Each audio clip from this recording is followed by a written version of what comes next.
జై శ్రీమన్నారాయణ. పరమ పవిత్రము ఆసక్తికరము అయిన పూరీ జగన్నాథుని గాథ మనం ఈ వీడియోలో తెలుసుకోబోతూ ఉన్నాం. సబ్స్క్రైబ్ అవ్వండి. సబ్స్క్రైబ్ అయ్యి అవగానే బెల్ బటన్ నొక్కండి. మీకు రెగ్యులర్గా నోటిఫికేషన్స్ వస్తాయి మేము కొత్త వీడియో పెట్టగానే. స్పందించగలిగే శక్తి అవకాశము రెండు ఉన్నవాళ్ళు కామెంట్ సెక్షన్లో స్పందిస్తారని ఆశిస్తూ ఉన్నాము.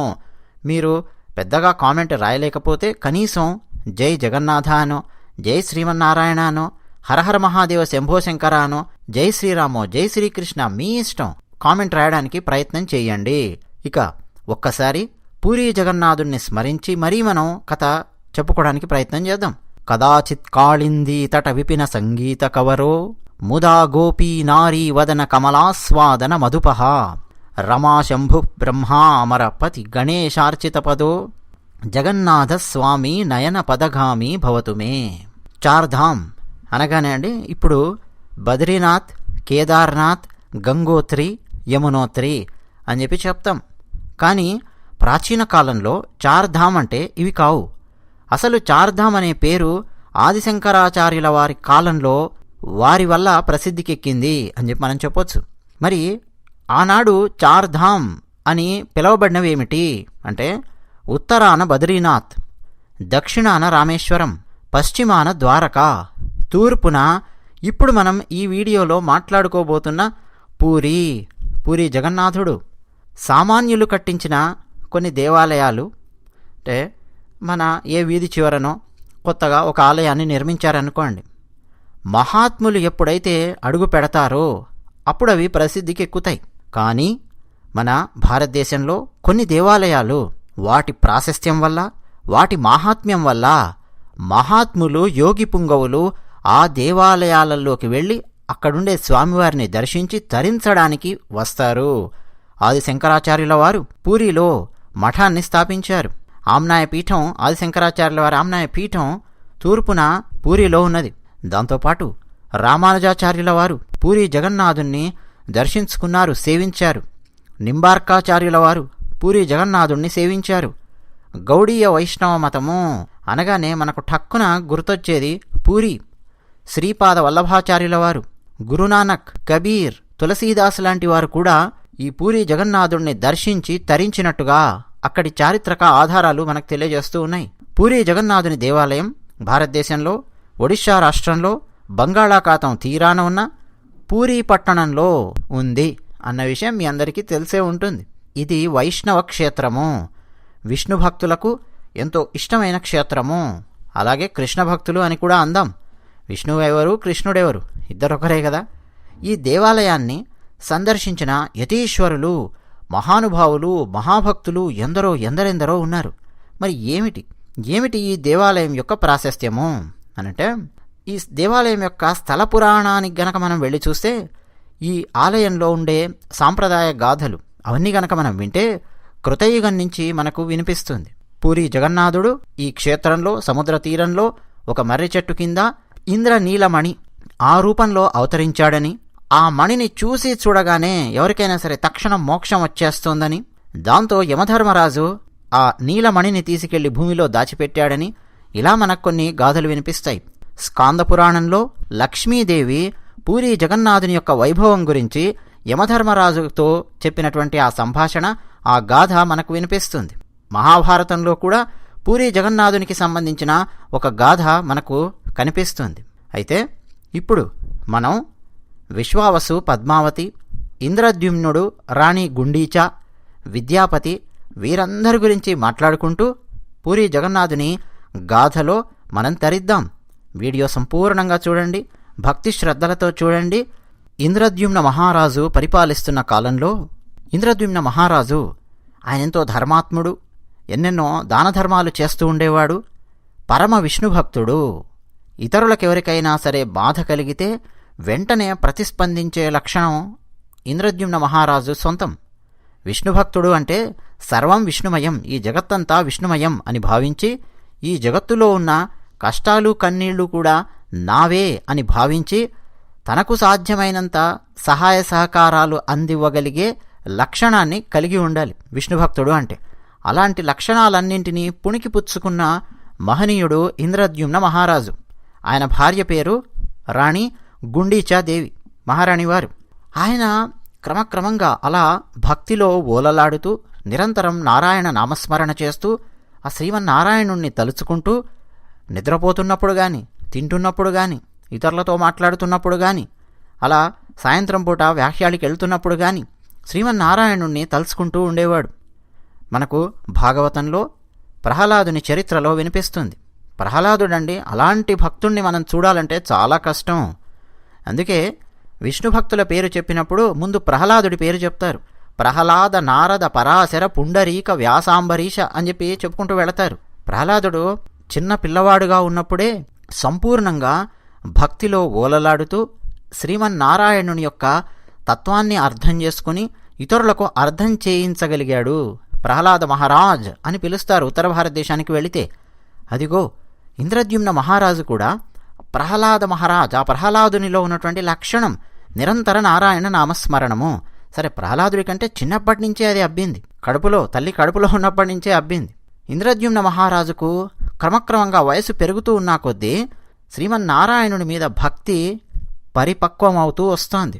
అంటే కాయ గనక పండవుతుందే, అలా పండిపోతోంది భక్తి. ఒకరోజు ఇంద్రద్యుమ్న మహారాజు గారు ప్రశాంతంగా నిద్రపోతూ ఉన్నారు. అకస్మాత్తుగా శ్రీమన్నారాయణుడు ఆయనను పిలుస్తున్నట్టుగా అనిపించింది. 4 భుజాలతో దర్శనమిస్తూ పిలుస్తున్నట్టుగా అనిపించింది. నిద్ర లేచారు మహారాజు గారు. అటు ఇటు పక్కల చూశారు. ఒక మూలన శ్రీమన్నారాయణుడు 4 భుజాలతో నిలబడి పిలుస్తున్నట్టుగా అనిపించింది. అయ్యో, శ్రీమన్నారాయణుడు కనిపించాడు, స్వామి నాకు దర్శనమిచ్చావా అని లేచి మంచం దిగి పరిగెత్తుకొని వెళ్ళాడు. వెళ్ళి శ్రీమన్నారాయణుడి పాదాలు పట్టుకోబోయాడు. శ్రీమన్నారాయణుడు లేడక్కడ. ఒక్కసారి కళ్ళు నులుముకొని చూశాడు. నారాయణుడు కనిపించలేదు. నిద్రలో కలగన్నానా, దర్శనమిచ్చాడా, ఏం అర్థం కాలేదు. మళ్ళీ వచ్చి ఇక ఏం నిద్రపోలేదు. మామూలుగా స్వప్నశాస్త్రం చదువుకున్న వాళ్ళు చెప్తూ ఉంటారు, ఎప్పుడైనా సరే కలలో దైవదర్శనమయ్యి మెలకువ వచ్చినప్పుడు మళ్ళీ నిద్రపోకూడదు. ఈ విషయం మనకు ఆముక్తమాల్యదను ఆమూలాగ్రంగా పరిశీలిస్తే సుస్పష్టంగా అర్థమవుతుంది. శ్రీకృష్ణదేవరాయల వారికి కల వచ్చి మెలకువ వచ్చి ఇక ఆయన మళ్ళీ నిద్రపోలేదు. అప్పుడు ఆలోచించాడు, ఆముక్తమాల్యద అనే ప్రబంధాన్ని రాయాలి అని శ్రీకృష్ణదేవరాయల వారు. తెలుసు కదా ఎక్కడో, శ్రీకాకుళం అనే ప్రదేశం మన కృష్ణా జిల్లాలో ఉన్నటువంటి ప్రదేశం. శ్రీకాకుళాంధ్ర మహావిష్ణువు దేవాలయం ఉంది. ఆ దేవాలయంలో శ్రీకృష్ణదేవరాయల వారు నిద్రిస్తున్నప్పుడు శ్రీమన్నారాయణుడు కలలో సాక్షాత్కరించడము, ఠక్కున ఆయన లేచి కూర్చోవడము, ఇక ఆ తర్వాత మళ్ళీ నిద్రపోలేదు. స్వప్నశాస్త్రం చెప్పినట్టుగా, పెద్దలు గురువులు పండితులు చెప్పినట్టుగా ఆయన నిద్రపోకుండా ఆ దేవాలయంలో ప్రదక్షిణాలు చేస్తూ ఉన్నాడు. అలాగే నారాయణ నామస్మరణ చేస్తూ ఉన్నాడు. ఆ తర్వాత శ్రీకృష్ణదేవరాయల వారు కళింగ రాజ్యాన్ని జయించారు, జైత్రయాత్రకు వెళ్ళారు. ఆ తర్వాత వచ్చారు. ఇక ఎంత అద్భుతంగా పరిపాలించారో మనకు తెలుసు. ఆముక్తమాల్యద లాంటి గ్రంథాన్ని అందించారు. తిరుమల శ్రీ వెంకటేశ్వర స్వామి వారికి ఎనలేని సేవలు చేశారు శ్రీకృష్ణదేవరాయల వారు. ఇప్పుడు ఇంద్రద్యుమ్న మహారాజు గారు లేచారు. ఇక నిద్రపోలేదు, కూర్చున్నారు అలాగే. ఉదయం అయ్యింది. మహారాణి వారు వచ్చారు, అడిగారు. మహారాణి వారికి చెప్పారు రాజుగారు. మహారాణి వారికి అర్థం అవుతున్నది రాజుగారు భక్తిలో ఏ స్థితికి వెళుతున్నారు అన్నది. ఆమె అందులో తప్పుబట్టేదేమీ లేదు, మంచిదే కదా. మహారాజా వారు మీరు నిరంతరం నారాయణ నామస్మరణ చేస్తున్నందుకు కలలో అలా కనిపించి ఉంటారు, పర్వాలేదులేండి అని చెప్పారు. ఇక ఆ తర్వాత ఆయన ఏదో భోజనం చేస్తున్నప్పుడు కూడా ఆ పక్కనే మహారాజు వారంటే ఎలా ఉంటుంది వారు భోజనం చేసే పద్ధతి, ఆ పక్కనే శ్రీమన్నారాయణుడు కూడా ఒక విస్తరి వేసుకొని తింటున్నట్టుగా కనిపించింది. వెంటనే శ్రీమన్నారాయణుడిని అలా చూసి పట్టుకోబోయాడు. శ్రీమన్నారాయణుడు లేడక్కడ. అంటే ఆయనకు పగటిపూట కూడా శ్రీమన్నారాయణుడు కనిపించడం మొదలయ్యింది. మధ్యలో ఇదేమిటి, చిత్తచాంచల్యం వస్తున్నదా, భ్రమణ ఏంటి అని ఆలోచించడం మొదలుపెట్టాడు. మళ్ళీ తన కార్యక్రమాలలో నిమగ్నమవుతూ ఉన్నాడు. ఇలా మదన పడుతూ నారాయణుడు కనిపిస్తూ ఉన్నాడు, కనిపించడం లేదు, కనిపిస్తూ ఉన్నాడు, కనిపించడం లేదు, దాగుడు మూతలాడుతున్నట్టుగా ఉంది మహారాజు గారితో. ఆ సమయంలో ఒకరోజు సభ తీర్చి ఉన్నప్పుడు, అంటే కొలువులో ఉన్నప్పుడు, ఒక ఋషీశ్వరుడు మహారాజా వారి సభకొచ్చాడు. ఋషీశ్వరుడు రాగానే మహారాజా వారు సింహాసనం దిగి ఋషీశ్వరుని దగ్గరికొచ్చి అర్ఘ్యపాద్యాలిచ్చి ఋషీశ్వరుని యొక్క ఆశీర్వాదం తీసుకుని ఋషీశ్వరునికి ఉచితాసనమిచ్చి సత్కరించి కూర్చోబెట్టాడు. ఇక ఇప్పుడు ఋషీశ్వరుడు మాట్లాడడం మొదలుపెట్టాడు. మహారాజా, మీరు భక్తిలో పండిపోయారు, నిరంతర నారాయణ నామస్మరణ చేస్తూ ఉండడం వల్ల నారాయణుడు మీకు కనిపిస్తున్నాడా కనిపించడం లేదా అన్న ఆ స్థితికొచ్చారు మీరు, అవునా అని చెప్పి ఋషీశ్వరుడు ప్రశ్నించాడు. అవును స్వామి అన్నాడు మహారాజు. మరి శ్రీమన్నారాయణుణ్ణి పట్టుకోవాలనుందా, చూడాలనుందా అని ఋషీశ్వరుడు చిరునవ్వుతో అడిగాడు. వెంటనే మహారాజు, అయ్యో అదేం ప్రశ్న స్వామి, శ్రీమన్నారాయణుణ్ణి పట్టుకునే అవకాశం వస్తే, పట్టుకోవడం అంటే ఏంటండి, వారి పాదాలు పట్టుకునే అవకాశం వస్తే, వారిని దర్శించుకోగలిగే అవకాశం వస్తే ఎందుకు వదులుకుంటాను, చెప్పండి స్వామి, అలాంటి ఉపాయం ఏమన్నా ఉందా అని ఇంద్రద్యుమ్న మహారాజు వారు ప్రశ్నించారు. వెంటనే ఋషీశ్వరుడు, ప్రస్తుతం ఇక్కడే ఉత్కళ సముద్ర తీరంలో ఆ ప్రాంతంలో నీలాచలము అని చెప్పి ఉంది, నీకు తెలిసే ఉంటుంది మహారాజా. ఆ నీలాచలం కొండల్లో, ఆ అడవుల్లో ఒక మర్రి చెట్టు కింద నీలకాంతమణి రూపంలో శ్రీమన్నారాయణుడు వెలిశాడు. ఎప్పుడు వెలిశాడు, ఎందుకు వెలిశాడు, దాన్ని చెప్పగలిగే సామర్థ్యం నాకు లేదు. ఆ శ్రీమన్నారాయణుణ్ణి చూసి చూడగానే, ఆ దివ్యమంగళ విగ్రహాన్ని చూసి చూడగానే చూసిన వారు మోక్షానికి సరాసరి వెళ్ళిపోతూ ఉన్నారు. దీంతో యమధర్మరాజు గారికి కంగారు పట్టుకుంది. ఇదేమిటి, శ్రీమన్నారాయణుడు ఇలా అవతరించాడేమిటి, విగ్రహ రూపంలో, నీలకాంతమణి రూపంలో, చూసి చూడగానే మోక్షానికి వెళ్ళిపోతూ ఉన్నారేమిటి, నా పరిస్థితి ఏమిటి, నరకానికి ఎవరు రావడం లేదు అని యమధర్మరాజు గారు, మనం ఈ వీడియోలో మొదట్లో చెప్పుకున్నట్టు, ఒక ప్రాంతంలో నీలకాంతమణి రూపంలో ఉన్నటువంటి ఆ విగ్రహాన్ని తీసుకెళ్ళి ఎక్కడో దాచిపెట్టాడు యమధర్మరాజు. ఇక ఆ తర్వాత ఏం జరిగింది ఏమిటి అనేది తెలీదు మహారాజా. మా గురువులు, మా పెద్దలు చెప్పిన దాని ప్రకారము నీలాచలం అడవుల్లో ఎక్కడో శ్రీమన్నారాయణుని విగ్రహం ఉన్నది, సాక్షాత్తు వెలిసినటువంటి విగ్రహము అని ఋషీశ్వరుడు చెప్పాడు. ఇప్పుడు మహారాజా వారు ఆలోచనలో పడ్డారు, మరి దాన్ని మనం కనిపెట్టగలమా, పట్టుకోగలమా అని. మహారాజా, భక్తి పండిపోయింది నీలో, ప్రయత్నం చెయ్యి, ప్రయత్నం చేయడంలో తప్పు లేదు కదా, లభిస్తే లభిస్తాడు, లభించకపోతే ఆ ప్రయత్నంలో ఈ దేహాన్ని వదిలేస్తాం, అంతే కదా. ఆ ప్రయత్నం చేయడం కూడా లాభమే, అంటే ఒక మంచి ప్రయత్నంలో ఈ దేహాన్ని వదిలేసినా దానివల్ల కూడా మంచే జరుగుతుంది మహారాజా, ఆలోచించు అని ఋషీశ్వరుడు చెప్పాడు. మహారాజా వారు తలూపారు.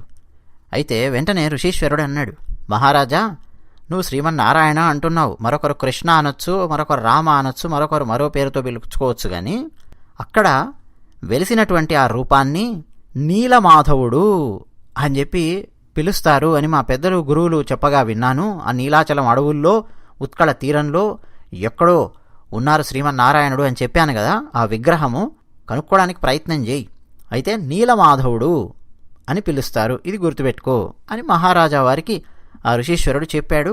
ఇక ఆ తర్వాత అక్కడి నుంచి ఋషీశ్వరుడు వెళ్ళిపోయాడు. ఇక ఇప్పుడు మహారాజా వారు ఆలోచనలో పడ్డారు. తన మంత్రులను కూర్చోబెట్టారు, ఎలా వెతికించాలి, ఎలా తీసుకురావాలి అని. అందులో ఒక మంత్రి చెప్పాడు, మహారాజా, మనమేదో గుణపం పట్టుకొని తీసుకొని వెళ్ళి త్రవ్వడాలు, మంది మార్బలాన్ని పెట్టి ఆ అడవుల లోపలికి వెళ్ళి చెట్లు నరికేస్తూ కొట్టేస్తూ చూడ్డాలు, ఇది కాదు పద్ధతి మహారాజా. అడవుల్లో ఉండే జంతువులకు సమస్యే, అడవుల్లో ఉండే మనుషులకు సమస్యే, వృక్షాలకు సమస్యే, వనదేవతకు సమస్యే మనం ఇలాంటి పనులు చేశామంటే. ఒకటి. రెండో విషయం ఏంటంటే, ఇలా మంది మార్బలాన్ని పెట్టి వెతికిస్తే దొరుకుతాడు అనైతే నాకు అనిపించడం లేదు మహారాజా, భక్తితోనే వెతకాలి, ప్రయత్నం చెయ్యాలి. అలాంటి ఒక వ్యక్తిని ఎవరినైనా సరే ఎన్నుకొని అడవుల లోపలికి పంపించండి. పట్టుదల ఎలా ఉండాలంటే, నీలమాధవుణ్ణి కనుక్కునేదాకా ఇక నేను వెనక్కి రాను అనే స్థాయిలో పట్టుదల ఉన్న వ్యక్తిని వెతికి మరీ పంపించండి మహారాజా అని మంత్రులు చెప్పారు. వెంటనే ఇంద్రద్యుమ్న మహారాజు ఆలోచించి తన దగ్గరే ఉన్నటువంటి ఒక వ్యక్తి, అంటే తన కొలువులో ఉన్నటువంటి వ్యక్తి, అధికారుల్లో విద్యాపతి అని ఒక మహానుభావుడు, ఆయనను పిలిచారు. విద్యాపతి యువకుడు, మంచి యవ్వనంలో ఉన్నాడు. ఓ పక్క భక్తి ఉన్నది, మరో పక్క లౌక్యము ఉన్నది, మరో పక్క ఎలాంటి పనినైనా సరే సాధించి పెట్టగలిగే సామర్థ్యము ఉన్నది, మరో పక్క పాండిత్యము ఉన్నది. విద్యాపతి బ్రాహ్మణుడు, పండితుడు, వేదం చదువుకున్నాడు, ఇలా ఎన్నెన్నో మంచి లక్షణాలున్నాయి. విద్యాపతిని పిలిచి అప్పగించాడు మహారాజు. విద్యాపతి, నువ్వు ప్రయత్నం చేస్తావా నీలమాధవుణ్ణి నీలాచలంలో కనుక్కోవడానికి అని. తప్పకుండా మహారాజా, మీరు నన్ను అడగడం ఏమిటి, మీరు ఆజ్ఞాపించండి, నేను ప్రయత్నం చేస్తాను అని చెప్పి విద్యాపతి అన్నాడు. సరే విద్యాపతి, అయితే వెళ్ళు అని మహారాజా వారు ఆజ్ఞాపించారు. ఇక విద్యాపతి బయలుదేరాడు. అన్నట్టు అసలు నీలమాధవుడు ఎక్కడున్నాడు, ఏం జరిగింది అన్నది మనం తెలుసుకోవాలంటే ఈ సంఘటన ఇప్పుడు మనం మాట్లాడుతున్నామే, మహారాజా వారు, విద్యాపతి, ఋషీశ్వరుడు, ఈ చర్చ ఇవన్నీ జరగడం కంటే కొన్ని సంవత్సరాల ముందుకు మనం వెళ్ళాలి. ఏదో సినిమాలో గనక స్క్రీన్ ప్లేలో ఫ్లాష్ బ్యాక్ అనాలా ఏమనాలను, కాస్త వెనక్కి వెళ్ళాలి, పాస్ట్లోకి వెళ్ళాలి అని చెప్తుంటారే, అలా కొంత మనం వెనక్కి వెళ్ళాలి. సవరలు అని చెప్పి ఆదివాసీలలో ఒక తెగ ఉంది. మన భారతదేశంలో ఆదివాసీలు ఎందరెందరో ఉన్నారు. మధ్య భారతదేశం అడవుల్లో సవరలు అని చెప్పి పిలుస్తారు. మనం గిరిజనులు అని చెప్పి అందరినీ, ఆదివాసీలందరినీ కలిపి గిరిజనులు అని చెప్పి అంటూ ఉంటాం, ఆదివాసీలు అంటుంటాం. ఇంగ్లీష్లో అయితే ట్రైబ్స్ అని చెప్పి పేరు పెట్టారు, మీకు తెలుసు. మన భారతదేశంలో ఎన్నో గిరిజన సముదాయాలు అడవులలో నివసిస్తూ ఉన్నాయి, ప్రకృతి మీద ఆధారపడి జీవిస్తూ ఉన్నాయి, ప్రకృతిని ఆరాధిస్తూ జీవిస్తూ ఉన్నాయి, ప్రకృతిని కాపాడుతూ జీవిస్తూ ఉన్నాయి, ప్రకృతి ఇచ్చేదాంతో సంతృప్తి పడుతూ జీవిస్తూ ఉన్నాయి. అలాంటి ఎన్నో తెగలు ఆదివాసీలు. వాళ్ళకంటూ ఒక ప్రత్యేకమైన సంస్కృతి ఉంది, సంప్రదాయం ఉంది, సామాజిక విలువలు ఉన్నాయి. ఉదాహరణకు మేఘాలయ లోపలికి గనక మనం వెళితే అక్కడుండే గిరిజనులను ఖాసీలు అని చెప్పి పిలుస్తారు. జార్ఖండ్, పశ్చిమ బెంగాల్ అక్కడికి గనక వెళితే ఎక్కువగా ఆదివాసీలు సంతాలులు లేదా సంతాలీలు అని చెప్పి పిలుస్తారు, ఎక్కువగా వాళ్ళు ఉంటారు. ప్రస్తుత భారతదేశ రాష్ట్రపతి ద్రౌపది ముర్ము గారు సంతాలీలకు సంబంధించినటువంటి వ్యక్తే ఆమె. అలాగే ఆంధ్రప్రదేశ్లోనూ తెలంగాణలోనూ రకరకాల ప్రాంతాలలో అడవులలో ఆదివాసీలను రకరకాల పేర్లతో పిలుస్తారు. ప్రతి ప్రాంతంలోనూ వారికి ప్రత్యేకమైన సంస్కృతి సాంప్రదాయం ఉందండి. గోండులు ఉన్నారు తెలంగాణలో ఉత్తరం వైపు వెళితే, మళ్ళీ అందులో రాజ్గోండ్, కోయిత్తూర్ అని చెప్పి, కోలాం, ప్రధాన్, తోటి, ఆంద్, మన్నెవార్, చెన్సులు నల్లమల అడవుల్లోకి వెళితే, నాయక్పోడ్ ఉత్తర తెలంగాణలో, కోయా భద్రాచలం అడవుల లోపలికి వెళితే, కొండరెడ్లు అటు తూర్పుగోదావరి పశ్చిమ గోదావరి ఏజెన్సీ మన్యం వైపు వెళితే, ఇలా మొత్తం 32 తెగల వాళ్ళు ఉన్నారండి లెక్కలు తీస్తే ఆంధ్రప్రదేశ్ తెలంగాణ ప్రాంతంలో. బోయలున్నారు, ఎరుకల వాళ్ళున్నారు, యానాదులున్నారు, లంబాడీలున్నారు. ఒడిషా ప్రాంతంలో గిరిజనులు సెంతలా అనే తెగకు చెందిన వాళ్ళు ఉన్నారు, సౌరా అనే తెగకు చెందిన వాళ్ళు ఉన్నారు, కంధాస్ అనే తెగకు చెందిన వాళ్ళు ఉన్నారు, భూమిహార్ అనే తెగకు చెందిన వాళ్ళు ఉన్నారు, గ్వాండియా అనే తెగకు చెందిన వాళ్ళు ఉన్నారు. రకరకాల తెగలండి. అందులో ఇప్పుడు మనం మాట్లాడుకోబోయే వాళ్ళు ఎవరు? సవరలు. సవరలు అని చెప్పి ఉందండి. మామూలుగా సవరలు అంటే ఏమిటి? శబరులు అని చెప్పి అర్థం.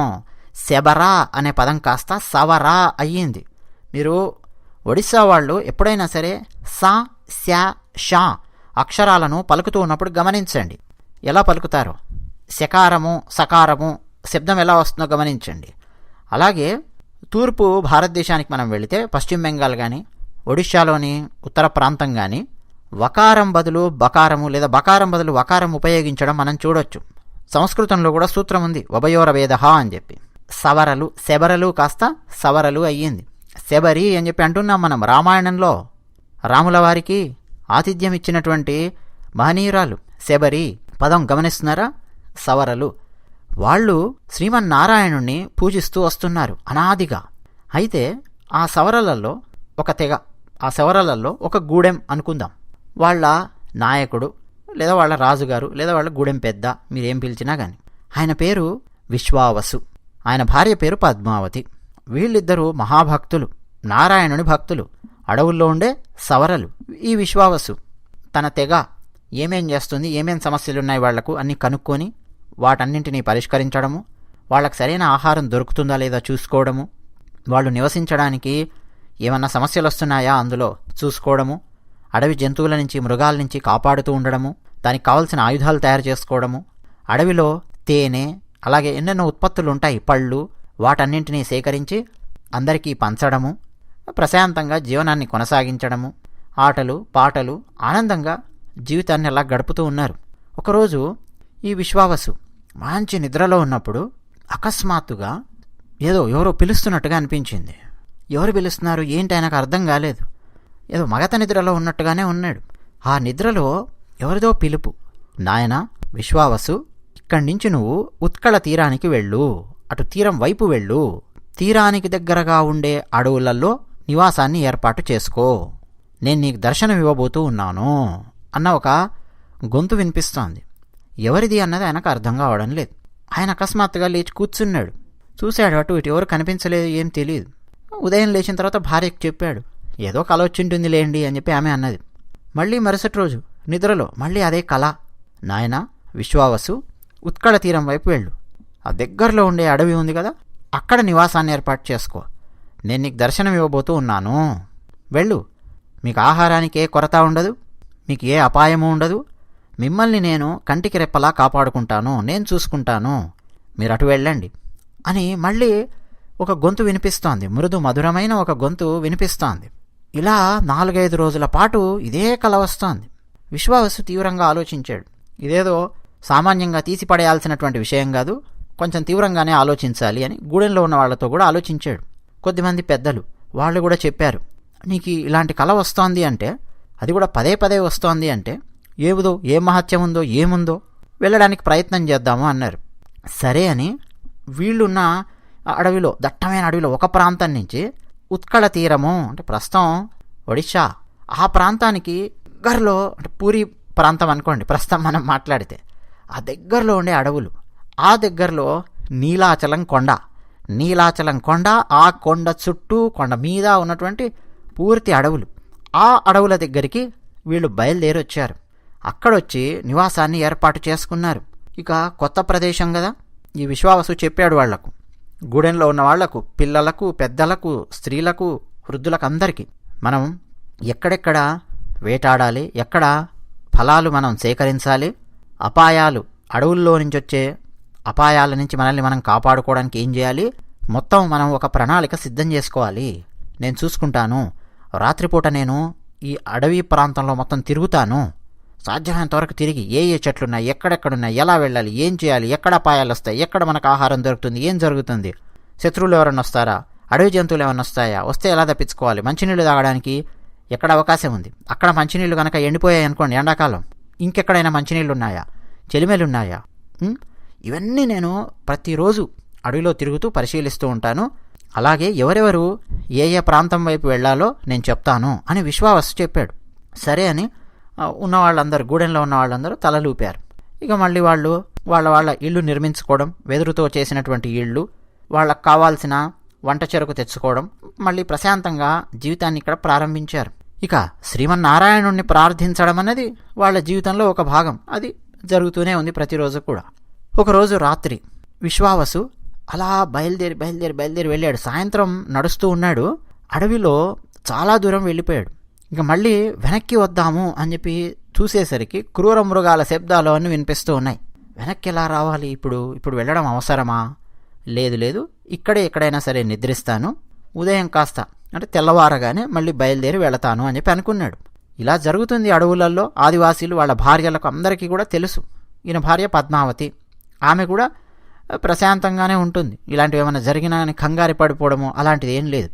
అయితే ఈ విశ్వావసుకు ఒక కుమార్తె ఉంది. ఆమె పేరు లలిత. ఆ అమ్మాయి మాత్రము నాన్నగారు ఎప్పుడొస్తారు ఏంటి అని చెప్పి ఆమె ఎదురు చూస్తోంది, కంగారు పడుతోంది.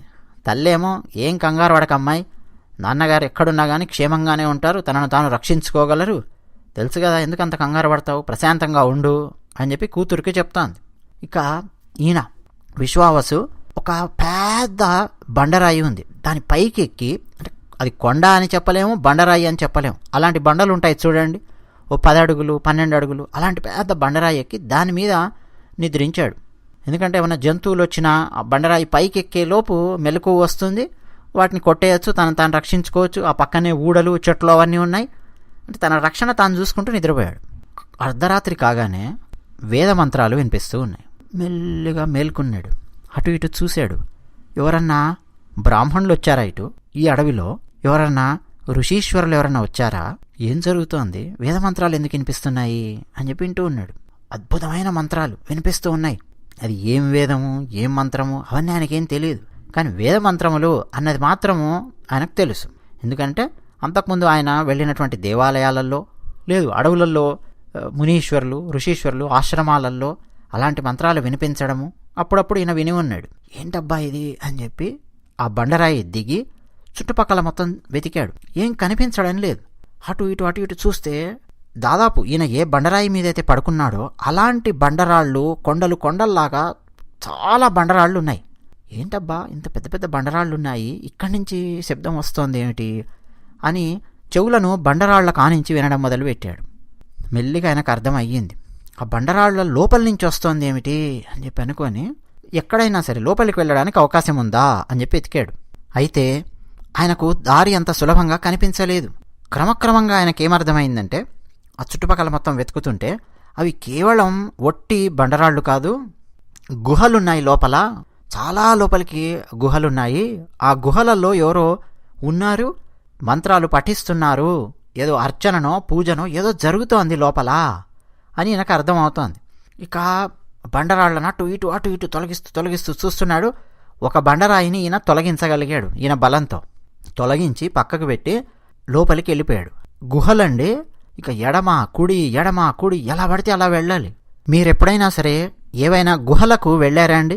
లోపలికి వెళ్ళి చూశారా? మన భారతదేశంలో అత్యద్భుతమైన గుహలున్నాయి. ప్రకృతి సంపద. భారతదేశం అనే ఎందుకు, ఈ భూమండలం మీద చాలా చోట్ల పెద్ద పెద్ద గుహలు ఉన్నాయి.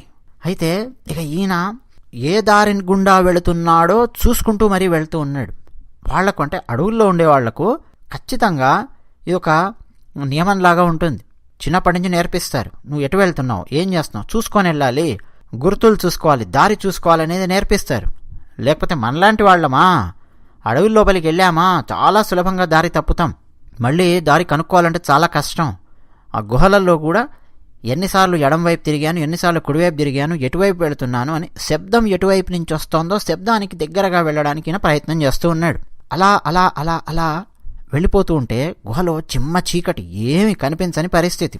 ఆ చీకట్లో నుంచే ఆయన దగ్గర కాగడా ఉంది, దాన్ని వెలిగించుకొని అలా నడుస్తూ ఉన్నాడు. ఆశ్చర్యకరమైన విషయం ఏంటంటే, గుహలలో గబ్బిలాలు ఉంటాయి కదా, శబ్దం చేస్తూ ఉంటాయి. గుహ లోపలికి మనం వెళ్ళగానే అడుగు పెట్టగానే గబ్బిలాల శబ్దం వస్తుంది. నాకు బాగా అనుభవమే. కానీ ఇక్కడ గబ్బిలాలు ఏం శబ్దం చేయడం లేదు. ప్రశాంతంగా నిద్రమత్తులో జోగుతున్నట్టుగా ప్రశాంతంగా నిద్రపోతూ ఉన్నాయి. తలెత్తి పైకి చూస్తే నడుస్తూ ఉన్నాడు. అలా క్రమక్రమంగా గుహ లోపలికి లోపలికి వెళుతూ ఉంటే క్రమక్రమంగా శబ్దం ఆగిపోయింది. అంటే లోపల ఏదో పూజనో వ్రతమో ఏంటో ఈయనకు తెలియదు, అర్చననో, అది ఆగిపోయింది అన్నట్టుగా ఈయనకు అర్థం అయ్యింది. ఠక్కున ఈయన చేతుల్లో ఉన్న కాగడా కూడా ఆరిపోయింది. శబ్దము ఆగిపోయింది, కాగడా ఆరిపోయింది. ఇదేమిటి అని చెప్పి ఈయన అటు ఇటు చూస్తూనే మరొక 4 అడుగులు ముందుకేశాడు. ఎదురుగా కనిపించిన దృశ్యాన్ని చూసి ఆనందము, ఆశ్చర్యము, ఇక జీవితంలో ఎప్పుడూ చూడనటువంటి అద్భుతమైన దృశ్యాన్ని గనక చూస్తే మనం చిత్తరువులాగా ఎలా ఆగిపోతామో, చిత్తరువు అంటే ఏం లేదండి, పెయింట్ వేసినట్టుగా ఎలా ఆగిపోతామో అలా ఆగిపోయి అలా చూస్తూ ఉన్నాడు. ఎదురుగా పెద్ద బండరాయి, అది కూడా ఒక ఎత్తైన ఆసనంలాగా ఉంది. ఆ బండరాయి మీద ఆ ఉచితాసనము అని చెప్పి ఇంతకుముందు మనం మాట్లాడుకున్నాం ఋషీశ్వరుడు వచ్చినప్పుడు. ఇప్పుడు కూడా ఒక ఆసనం లాంటిది ఉంది. అయితే మనుషులు చెక్కినటువంటి ఆసనంలాగా లేదు, అది బండరాయే ఆసనంలాగా ఉంది. దాని మీద నీలమాధవుని విగ్రహం ఉంది. 4 భుజాలతో శ్రీమన్నారాయణుని విగ్రహం, నీలమాధవుడు ఆయన విగ్రహం ఉంది. ఒక్కసారి ఆయన ముందుకొచ్చి అసలు ఆ విగ్రహం వంకలా చూస్తూ ఉన్నాడు. ఎవరున్నారు, ఎవరు ఇప్పటివరకు వేదమంత్రాలు చదివారు, ఎక్కడికి వెళ్ళారు, ఈ ఆలోచన అంతా పోయింది. ఆయనలో ఉండే తాపములు, తాపత్రయము అని చెప్పి అంటామండి. ఆది దైవిక తాపము, ఆది భౌతిక తాపము, ఆధ్యాత్మిక తాపము అని చెప్పి పిలుస్తాం. ఈ తాపములన్నింటి నుంచి మాకు శాంతి కలుగుగాక అని ఉపనిషత్తులలో శాంతి మంత్రాలు చెప్పుకున్నప్పుడు మనం చదువుతాం. ఓం శాంతి శాంతి శాంతి అని చెప్పి మనం చదువుతాం 3 సార్లు. దానికి చాలా అద్భుతమైన భాష్యములు కూడా ఉన్నాయి. ఎందుకు 3 సార్లు ఓం తర్వాత శాంతి శాంతి శాంతి అని చెప్పి ఉందని. మాకు ఈ 3 తాపముల నుంచి, ఆది దైవిక, ఆది భౌతిక, ఆధ్యాత్మిక తాపము నుంచి శాంతి కలుగుగాక అని చెప్పి అర్థము అని మనకు పెద్దలు చెప్పున్నారు. ఈ తాపాల నుంచి మొత్తం ఆయనకు విముక్తి కలిగింది. అంటే ఇక మనసులో ఆందోళనలు లేవు, ప్రశాంతత, అంతులేని ఆనందం. ఇక అది అనుభవిస్తే తప్ప మనం చెప్పలేం. ఆనందం గురించి కూడా మనకు ఉపనిషత్తులలో ఉంది. బ్రహ్మానందం అంటే ఏమిటి, ఆనందం అంటే ఏమిటి, ఇవన్నీ ఉపనిషత్తులలో మనకు చెప్పారు. పరమాత్మ, వేదములు ఎవరో సృష్టించినవి కావు కదండి, సాక్షాత్ పరమాత్మ నుంచి ఉద్భవించినవి వేదములు కదా, అందులో చెప్పి ఉన్నారు. అటువంటి బ్రహ్మానందం కలుగుతున్నది చూస్తూ ఉంటే ఆ దివ్యమంగళ విగ్రహాన్ని. ఇప్పుడు ఆ విగ్రహం లోపల నుంచి మాటలు వస్తూ ఉన్నాయి. నాయనా, విశ్వావసు రా, ముందరికి రా, ముందుకు రా అనే మాటలు వినిపిస్తూ ఉన్నాయి. విశ్వావసుకు అప్పుడు అర్థం అయ్యిందండి. తాను కలగన్నప్పుడు ఆ కలలో ఏ గొంతు అయితే వినిపించిందో అదే కంఠం ఇప్పుడు వినిపిస్తోంది. శ్రీమన్నారాయణుని కంఠమా, మేము నిరంతరం అర్చించే శ్రీమన్నారాయణుని కంఠమా, తరతరాల నుంచి మా సవర తెగలల్లో అర్చిస్తున్న శ్రీమన్నారాయణుని కంఠమా అని అలా ముందుకు అడుగులు వేస్తూ ముందుకొచ్చి మోకాళ్ల మీద అలా కూర్చుండిపోయాడాయన. అలా చూస్తూ ఉన్నాడు విగ్రహాన్ని. ఇప్పుడు ఆ విశ్వావసు ఏం చేయాలండి? వేదమంత్రాలు చదవాలి అంటే వేదమంత్రములు ఆయనకు రావు. ఏం చేయాలాయన? అలా చూస్తున్నాడంతే. అయితే మనకు విష్ణు సహస్రనామంలో చెప్పినట్టు ఆర్తా విషణ్ణా శిథిలాశ్చ భీతా ఘోరేషు చ వ్యాధిషు వర్తమానా సంకీర్త్య నారాయణ శబ్దమాత్రం విముక్త దుఃఖాస్తుకినో భవంతి. అంటే ఆర్తులు జీవితంలో భౌతికంగా కానీ మానసికంగా కానీ చితికిపోయినటువంటి వాళ్ళు, భయంలో ఉన్నటువంటి వాళ్ళు, భయానకమైన వ్యాధుల బారిన పడినటువంటి వాళ్ళు, రకరకాల సమస్యలు ఉన్నటువంటి వాళ్ళు, అశాంతి ఉన్నటువంటి వాళ్ళు సంకీర్త్య నారాయణ శబ్దమాత్రం, నారాయణ ఆ మంత్రాన్ని, ఆ నారాయణ అనే శబ్దాన్ని సంకీర్తన చేస్తే చాలు విముక్త దుఃఖాస్తుకినో భవంతి, దుఃఖాల నుంచి మొత్తం విముక్తి పొందుతాడు. ఎప్పుడైతే ఆ శ్రీమన్నారాయణుడు అలా చూస్తాడో కరుణా కటాక్షం కలుగుతుందో. అంటే నిజమైన భక్తి కావాలి. ఓ పక్క నారాయణ నామస్మరణ చేస్తున్నాను అని చెప్పి మరో పక్క భక్తి లేకుండా ఉన్నామనుకోండి, భక్తితో చేయడం లేదనుకోండి, నారాయణుడు మన వైపు ఎందుకు చూస్తాడు? అది కూడా చెప్పాడు. అనన్యాశ్చింతయంతో మాం ఏ జనా పర్యుపాసతే తేషాం నిత్యాభియుక్తానాం యోగక్షేమం వహామ్యహం భగవద్గీతలో చెప్పాడు. ఈ విశ్వావసు సవరజాతిలో ఒక ఆణిముత్యం లాంటివాడు. ధర్మము, న్యాయము తప్పకుండా జీవితాన్ని నియమబద్ధంగా కొనసాగిస్తూ శ్రీమన్నారాయణుని ప్రసాదంగా జీవితం లభించింది అని అలా తన జీవితాన్ని ముందుకు కొనసాగిస్తూ ప్రశాంతంగా జీవితాన్ని గడుపుతున్న వ్యక్తి. ఎలాంటి సమస్యలు వచ్చినా సరే శ్రీమన్నారాయణుడున్నాడు, ఆయన చూసుకుంటాడు అని ఆయన ప్రసాదంగానే ఆలోచనలు, అడుగులు వేసినటువంటి మహనీయుడు ఈ విశ్వావసు. మరి ఈయనకు దర్శనం ఇవ్వకపోతే ఇంకెవరికి దర్శనమిస్తాడండి శ్రీమన్నారాయణుడు? చూడండి, సామాన్యులెవరికీ కనిపించినటువంటి ఆ నీలమాధవుని విగ్రహం, నీలాచలం కొండల్లో ఎక్కడో గుహలలోపల ఉన్నటువంటి ఆ విగ్రహము విశ్వావసుకు కనిపించింది. విశ్వావసుకు కనిపించింది అనాలా? విశ్వావసుకు దర్శనమివ్వడం కోసం శ్రీమన్నారాయణుడు అడవులలో మరో ప్రాంతంలో ఉన్న విశ్వావసు యొక్క ఆ కుటుంబాన్ని మొత్తం ఇక్కడికి పిలిపించి అలా దర్శనమిచ్చాడా? ఏం చేయదలుచుకున్నాడో ఒక్కసారి మనం ఆలోచించాలి. శ్రీమన్నారాయణుడు దర్శనం ఇవ్వదలుచుకున్నాడు, దర్శనమిచ్చాడు. లేకపోతే విశ్వావసు ఆ రోజు రాత్రి అక్కడ ఆగిపోవడం ఏంటి? వేదమంత్రాలు వినిపించడమేమిటి? గుహ అని చెప్పి కనుక్కోవడమేంటి? గుహ యొక్క ద్వారాన్ని కనుక్కోవడమేంటి? ఆ రాత్రి లోపలికి వెళ్ళడమేంటి? దర్శనం చేసుకోవడమేమిటి? ఇప్పుడు శ్రీమన్నారాయణుని వాక్కు, ఆ కంఠం వినిపిస్తోంది. విశ్వావసు, నీ భక్తికి నేను మెచ్చుకున్నాను. నీ భక్తి తత్పరతలు, ధర్మబద్ధమైన నీ జీవితము, భక్తితో కూడిన నీ జీవితము లోకానికి ఆదర్శం. అందుకే మానవులలో మొట్టమొదటగా నేను నీకే కనిపిస్తున్నాను. ఇప్పటి వరకు ఇక్కడ వినిపించిన వేదమంత్రములు అవేవి కూడా మానవులు పఠించినవి కావు. దేవతలు ఇక్కడికి వచ్చి వారు పఠించినటువంటి వేదమంత్రములు, వాటినే నువ్వు విన్నావు. మొట్టమొదటి మానవుడివి నువ్వే, నన్ను చూస్తున్న మొట్టమొదటి మానవుడివి. నాయనా, ఇక తరించు, ప్రశాంతంగా నీ జీవితాన్ని కొనసాగించు, వెళ్ళు అని శ్రీమన్నారాయణుడు చెప్పాడు. విశ్వావసుకు అలా ఆనంద భాష్పాలు వస్తున్నాయి. నన్ను అనుగ్రహించాడేమిటి నారాయణుడు? ఎందరో పరమ భాగవతోత్తములు, భక్తులు ఎందరెందరో ఉన్నారు కదా, నన్ను అనుగ్రహించాడా అని ఆనంద భాష్పాలు వస్తూ ఉన్నాయి. ఇక ఇప్పుడు విశ్వావసు అన్నాడు, స్వామి నేనొస్తాను, ప్రతిరోజు నేను నిన్ను అర్చిస్తాను అని మాట్లాడుతూ ఆ నారాయణుడితో అలా ప్రశాంతంగా ఓలలాడుతూ దివ్యమంగళ విగ్రహాన్ని దర్శించుకుంటూ ఉదయం అయ్యేంత వరకు ఆ గుహలోనే గడిపాడు. అసలు ఆయనకు ఉదయం అయ్యింది అన్న విషయం కూడా తెలియదు. గుహ లోపల మొత్తం చీకటి. అంటే కొన్ని గంటల పాటు అక్కడే గడిపాడు. అక్కడే కూర్చుంటే ఇంట్లో ఉన్నవాళ్ళు కంగారు పడే అవకాశం ఉంది కదా. కొంతవరకు అయితేనేమో ఆలోచిస్తారు, ఆగుతారు, మనం ఇంతకుముందు మాట్లాడుకున్నట్టు. మరీ ఎక్కువ సమయం అయ్యింది అనంటే ఇక ఈయనను వెతుక్కుంటూ కొంతమంది బయలుదేరే అవకాశం కూడా ఉంటుంది. అందుకని శ్రీమన్నారాయణుడితో మాట్లాడుతున్నట్టుగానే చెప్పి, స్వామి నిన్ను వదిలి వెళ్ళాలి అని చెప్పి నాకు అనిపించడం లేదు, వస్తాను, ప్రతిరోజు నేను వస్తాను, నేను అర్చిస్తాను అని అలా చెబుతూ బయటికి వచ్చేశాడు. పెద్ద బండరాయిని అడ్డం పెట్టేశాడు. ఎందుకంటే ఎవరొస్తారో తెలియదు, ఏ జంతువులు లోపలికి వస్తాయో తెలియదు, ఏమేం పాడు చేస్తాయో తెలియదు. గుహ కదండి. ఈయనే ఆ గుహ యొక్క బండరాయిని పక్కకు జరిపి లోపలికి ప్రవేశించాడు కాబట్టి మళ్ళీ తిరిగి బండరాయిని సరిగ్గా గుహకు అడ్డంగా పెట్టాడు. ఎవరైనా సరే బయట నుంచి చూస్తే అసలు ఇక్కడ గుహ ఉంది అన్న విషయం కూడా ఎవరికి తెలియదండి. అలా ఉంటాయి బండరాళ్ళు. అలా ఉంది అక్కడ ఇప్పుడు చూస్తే. ఇప్పుడు ఈయన మళ్ళీ బయలుదేరి ఇంటికి వచ్చాడు. ఈయనను చూడగానే ఈయన భార్య ఆశ్చర్యపోయింది.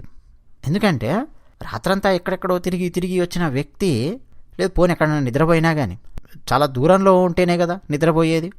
దగ్గరలోనే ఉన్నాడు అనుకోండి, నిద్ర ఎందుకు పోతాడు, టక్కున వచ్చేవాడు. కానీ అంత దూరం ఎక్కడి నుంచో నడిచి వచ్చాడు, అలసిపోవాలి కదా. అలసిపోయిన మొహం లేదు, ప్రశాంతమైన మొహం ఉంది. ప్రసన్నవదనం అంటామే అలా ఉంది. ఒక ఆనందం కనిపిస్తోంది, ఒక దివ్యమైన అనుభూతి కనిపిస్తోంది భర్త ముఖార విందంలో. అలాగే కూతురు, ఆ అమ్మాయి లలిత, ఆమె కూడా అడిగింది, నాన్నగారు ఏమయ్యింది అని. విషయం మొత్తం చెప్పాడు. ఆ తర్వాత గూడెంలో ఉన్న వాళ్ళందరినీ పిలిచి కూర్చోబెట్టి చెప్పాడు, ఇది పరిస్థితి. అయితే శ్రీమన్నారాయణుడు అక్కడ ఉండదలుచుకున్నాడు, ఆ గుహలో ఉండదలుచుకున్నాడు. నాకు దర్శనమిచ్చాడు. ప్రతిరోజు నేను వెళ్ళి ఆ స్వామివారిని అర్చిస్తాను. ఆ స్వామివారు నాకు ఆదేశం ఇచ్చారనుకోండి, నాయన ఈ గుహలో నుంచి నన్ను తీసుకెళ్ళు, ఫలానా చోట పెట్టు, అందరూ వచ్చి దర్శనం చేసుకుంటారు అని ఆ స్వామివారు చెబితే అప్పుడు నేను ఆ స్వామివారిని నేను బయటికి తీసుకొస్తాను తప్ప అక్కడి నుంచి నేను బయటికి తీసుకొని రాను అని ఇతరులకు చెప్పాడు, తన తోటి వారికి. వారందరూ కూడా తలలూపారు, అయ్యో దాందే ఉంది, పర్వాలేదు అని చెప్పి. ఈయన ప్రతిరోజు ఈయన కార్యక్రమాలు ఇవన్నీ చూసుకుంటూ ఉన్నాడు. ఆ అడవిలో ఈయనొక్కడే వెళుతూ ఉన్నాడు. ఈయనకొక్కడికే తెలుసు ఇప్పుడు దారి ఎక్కడుంది ఏంటి అన్నది, ఇంకెవ్వరికి తెలియదు. వెళుతూ ఉన్నాడు. తేనె, ఫలాలు, ఇంట్లో తయారు చేసినటువంటి పదార్థాలు, వెదురు బియ్యము, శాఖములు భార్య తయారు చేసి ఇస్తూ ఉంటే వాటిని తీసుకెళ్తున్నాడు. శ్రీమన్నారాయణుని ఆ విగ్రహం ముందు, దివ్యమంగళ విగ్రహం ముందు పెట్టి నైవేద్యంగా పెట్టి స్వామివారికి నమస్కరిస్తూ ఉన్నాడు. అక్కడే కూర్చుంటున్నాడు. ఆ దివ్యమంగళ విగ్రహాన్ని చూసి ఓలల్లాడుతూ ఉన్నాడు. ఆ తర్వాత మళ్ళీ ఆయన వెనక్కి వస్తూ ఉన్నాడు. ఇతర కార్యక్రమాలు ఆయన చేసుకుంటూ ఉన్నాడు. ఆయన జీవితంలో ఒక భాగం అయిపోయింది. ఇప్పుడు మళ్ళీ మనము విద్యాపతి అక్కడికి వెళ్ళాలి. ఎవరు విద్యాపతి గుర్తున్నాడు కదా కథ. మళ్ళీ మనము ఇంద్రద్యుమ్న మహారాజు గారి దగ్గరికి వస్తే విద్యాపతి అనే యువకుణ్ణి పురమాయించాడు కదా. ఇప్పుడు విద్యాపతి బయలుదేరాడు. నీలమాధవుడు ఎక్కడున్నాడు, నీలాచలం కొండల్లో ఆ అడవుల్లో ఎక్కడ ఉన్నాడు అని చెప్పి ఋషీశ్వరుడు చెప్పాడు కదా, ఎక్కడున్నాడు అని చెప్పి వెతకడం మొదలుపెట్టాడు. అక్కడ ఇక్కడ తిరుగుతున్నాడు, అడుగుతూ ఉన్నాడు ఎవరినైనా, నీలమాధవుడు అనే పేరు మీద శ్రీమన్నారాయణుని విగ్రహాన్ని ఎవరైనా చూశారా అని. అడవిలో ఆవులు కాసుకుంటున్న ఒక గోపాలుడు, ఒక పిల్లవాడు ఎదురొచ్చాడు. చాలా చిన్న పిల్లవాడు, కర్ర పట్టుకొని ఉన్నాడు, గోవులను కాస్తూ ఉన్నాడు. ఏమయ్యా ఎవరు నువ్వు, అడవిలో ఎక్కడో తప్పిపోయావా, ఎక్కడి నుంచి వస్తున్నావు ఏంటి అని చెప్పి పిల్లవాడు అడిగాడు. వెంటనే విద్యాపతి, నీలమాధవుడు అనే పేరు ఎక్కడైనా విన్నావా ఈ నీలాచలం కొండలలో అడవుల్లో అని చెప్పి అడిగాడు. దానికి ఆ పిల్లవాడు, నేనెక్కడా వినలేదయ్యా నీలమాధవుడు, ఎవరు నీలమాధవుడు అన్నాడు పిల్లవాడు. సరే నీకు తెలిసి ఉండదులే, కనుక్కుంటానులే ఎవరన్నా పెద్దవాళ్ళు కనిపిస్తే అని చెప్పి కాసేపు ఒక చెట్టు కింద కూర్చున్నాడు. అప్పుడు ఈ పిల్లవాడు, ఏమయ్యా పాలు ఏమన్నా తాగుతావా అని చెప్పి అడిగాడు. విద్యాపతి అప్పటికే బాగా అలసిపోయి ఉన్నాడండి, ఆకలిగా ఉంది, దాహం వేస్తోంది. అవును ఉంటే ఇవ్వయా బాబు అని తలూపాడు విద్యాపతి. వెంటనే ఆ పిల్లవాడు, సరే నేను కూడా తాగుతాను, నువ్వు కూడా తాగు, తీసుకొని వస్తాను అని గోవులు ఉన్నాయి కదండి వాటి దగ్గరికి వెళ్ళి పాలు పితుక్కొని తీసుకొని వచ్చాడు. 2 చిన్న కుండలు, కుండ అనొద్దు, కొన్ని ప్రాంతాలలో ముంతలు అంటాం, కొన్ని ప్రాంతాలలో గురిగి అంటాం. కుండనే చాలా చిన్నగా అరచేతిలో పట్టేంతగా ఉంటుంది. తీసుకొని వచ్చి ఒక ముంత విద్యాపతికి ఇచ్చాడు. ఒక ముంతలో ఉన్న పాలు ఈ పిల్లవాడు తాగుతూ ఉన్నాడు. ఇద్దరు పాలు తాగిన తర్వాత విద్యాపతి ఈ ముంతను కడుగుదాము అని చెప్పి ఆ ఎదురుగా ఉన్న ఓ చిన్న చెరువు దగ్గరికి వెళుతూ ఉన్నాడు. ఈ పిల్లవాడు తాను తాగిన ముంతను ఫాట్టమని ఆ పక్కనే ఉన్న బండరాయి కేసి కొట్టాడు. ముంత పగిలింది. విద్యాపతి వెంటనే పిల్లవాడి వంక చూశాడు. ఏం బాబు ముంత అలా పగలగొట్టావేమిటి, కడిగి ఉపయోగించుకుంటాం కదా, ఇలా పగలగొట్టావేంటి అన్నాడు. పాతకుండ పగిలితేనే కదా కొత్త కుండ వచ్చేది, నేను పాతకుండలో తాగనయ్యో, మా నాన్నగారికి బోలెడు ఆవులున్నాయి, మా దగ్గర బోలెడు కుండలున్నాయి, నేనెప్పుడు తాగినా కొత్త కుండలోనే తాగుతాను ప్రతి పూట అన్నాడు పిల్లవాడు. వామ్మో, పిల్లగాడు బాగా ధనవంతుడు ఉన్నట్టున్నాడు, మరి ఈ గోపాలకుంలాగా ఇక్కడెందుకు వచ్చాడు, జీతగాళ్ళు ఉంటారు కదా అని చెప్పి ఆలోచిస్తున్నాడు విద్యాపతి. సరే ఏంటో అని విద్యాపతి వెళ్ళి తన ముంతను కడుగుతూ ఉన్నాడు చెరువులో మరోవైపు 2-3 అమ్మాయిలు ఉన్నారు, బట్టలు ఏదో ఉతుక్కుంటూ ఉన్నారు. ఒక అమ్మాయి బట్టలు ఉతుకుతూ ఉంటే ఆ ఉతుకుతున్నటువంటి వస్త్రం ఆ చెరువు లోపలికి అలా కొట్టుకుపోతోంది. ఆ అమ్మాయి వస్త్రాన్ని తీసుకుందాము అని చెప్పి ముందుకెళ్ళింది, టక్కున చెరువులో పడిపోయింది. అయితే ఆ అమ్మాయికి ఈత కొట్టడానికి ప్రయత్నం చేస్తోంది, కానీ అక్కడ సుడిగుండం ఉంది. సుడిగుండం లోపలికి చిక్కుకోబోతోంది అమ్మాయి, కేకలేస్తోంది. ఒడ్డున ఉన్న 2 అమ్మాయిలు కూడా కేకలేస్తున్నారు. వెంటనే విద్యాపతి తన ముంతను పక్కన పెట్టేసి వేగంగా పరిగెత్తుకొని వచ్చి నీళ్లల్లోకి దూకాడు. ఆ అమ్మాయిని గట్టిగా బలంగా పట్టుకొని లాక్కొని ఒడ్డుకు తీసుకొని వచ్చాడు. ఆ అమ్మాయి ఎవరు అనంటే, ఇంతవరకు మనం కథ చెప్పుకున్నామే, విశ్వావసు పద్మావతి వాళ్ళ కుమార్తె లలిత.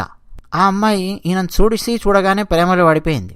ఎంత అందంగా ఉన్నాడు, నవ యవ్వనంలో ఉన్నాడు యువకుడు, ఈడు జోడు. నన్ను ఈయనను పక్కన పెట్టి నించొని చూస్తే ఈడు జోడులాగా ఎంత బాగుంటాం, చిలక గోరింకల్లాగా అని చెప్పి ఈ అమ్మాయి విద్యాపతిని చూడగానే ప్రేమలో పడింది. పైగా తనను రక్షించాడు. ఇవన్నీ ఆమె ఆలోచిస్తోంది. విద్యాపతికి అర్థమవుతోంది ఆమె హావభావాలు అవన్నీ. కానీ విద్యాపతి పట్టించుకోలేదు. ఎందుకని?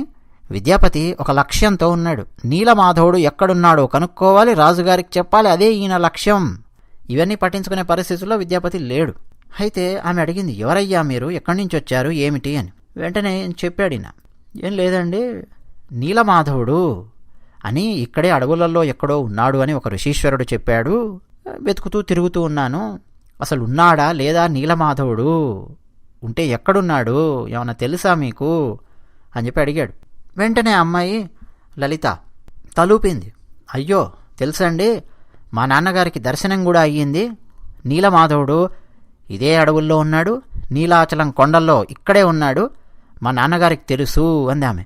అవునా, ఎక్కడున్నాడు, నాకు చూపించండి, నేను వెళ్ళి దర్శనం చేసుకుంటాను అని చాలా చాలా ఆత్రంగా అడిగేశాడు విద్యాపతి. వెంటనే ఆ అమ్మాయి చిరునవ్వు నవ్వి, లేదండి, మా నాన్నగారికి తప్ప ఇంకెవ్వరికీ తెలీదు, మా నాన్నగారు మాత్రమే వెళతారు, అర్చించి వస్తారు. అరే మరి మిమ్మల్ని కూడా తీసుకెళ్ళలేదా మీ నాన్నగారు అని అడిగాడు. లేదు, నన్ను కూడా తీసుకెళ్ళలేదు, ఎవరిని తీసుకెళ్ళలేదు, మా నాన్నగారే వెళ్ళొస్తున్నారు అని చెప్పింది ఆమె. సరే, అయితే ఎలాగైనా సరే వీళ్ళతో స్నేహం చేసుకోవాలి. మెల్లిగా స్నేహం చేసుకొని ఆ సవరలతో మాట్లాడుతూ మెల్లిగా ఎలాగైనా సరే వెళ్ళి దర్శించుకోవాలి అని చెప్పి అనుకున్నాడు. సరే, ఈ అమ్మాయి ఇలా అంటుంది, ఈమె తండ్రి ఒప్పుకుంటాడేమో అని చెప్పి అనుకున్నాడు. నీలమాధవుడు వెనక్కి తిరిగి ఒకసారి చూశాడు ఆ పిల్లవాడు ఉన్నాడా అని. ఆ పిల్లవాడు కనిపించలేదు, గోవులు కూడా కనిపించలేదు. ఇంత వేగంగా ఈ పిల్లవాడు ఎక్కడికి వెళ్ళిపోయాడు ఈ గోవులను తీసుకొని అని చెప్పి విద్యాపతి ఆలోచించాడే తప్ప, శ్రీకృష్ణుడు బాలుని రూపంలో వచ్చి, గోపాలకుని రూపంలో వచ్చి తనకు దారి చూపించాడు అన్న విషయం అర్థం చేసుకోలేకపోయాడు విద్యాపతి. ఇక ఈ విద్యాపతి, ఈ అమ్మాయి, ఇక వీళ్ళిద్దరూ విశ్వావసు వీళ్ళందరూ ఉండే గూడానికి వచ్చారు. ఎందుకంటే ఆ అమ్మాయి ఈయనను తీసుకొని వచ్చింది. మీరు నన్ను రక్షించారు, మా తల్లిదండ్రులకు పరిచయం చేస్తాను, రండి, మా ఆతిథ్యం స్వీకరించండి, ఆ తర్వాత మీరు ఎక్కడికి వెళ్తారో వెళ్దురు కానీ అని చెప్పి తీసుకొని వచ్చింది. కానీ ఆ అమ్మాయి ఆసక్తి ఏంటంటే ఈయనను ప్రేమించింది, మరి కాసేపు చూస్తూ ఉండొచ్చు అని చెప్పి ఆమె ఉద్దేశ్యం. సరే, ఈ విద్యాపతి వాళ్ళ ఇంటికి వచ్చాడు. ఆయనకు ఆతిథ్యం ఇచ్చారు, తమ కుమార్తెను రక్షించినందుకు కృతజ్ఞతలు చెప్పారు. ఆ తర్వాత మెల్లిగా ఈయన అడిగాడు, ఏమండి ఈ అడవులలో నీలమాధవుడు అని చెప్పి ఉన్నాడు అని తెలిసింది, ఋషీశ్వరులు చెప్పారు, మరి ఎక్కడున్నారు ఏంటి అని.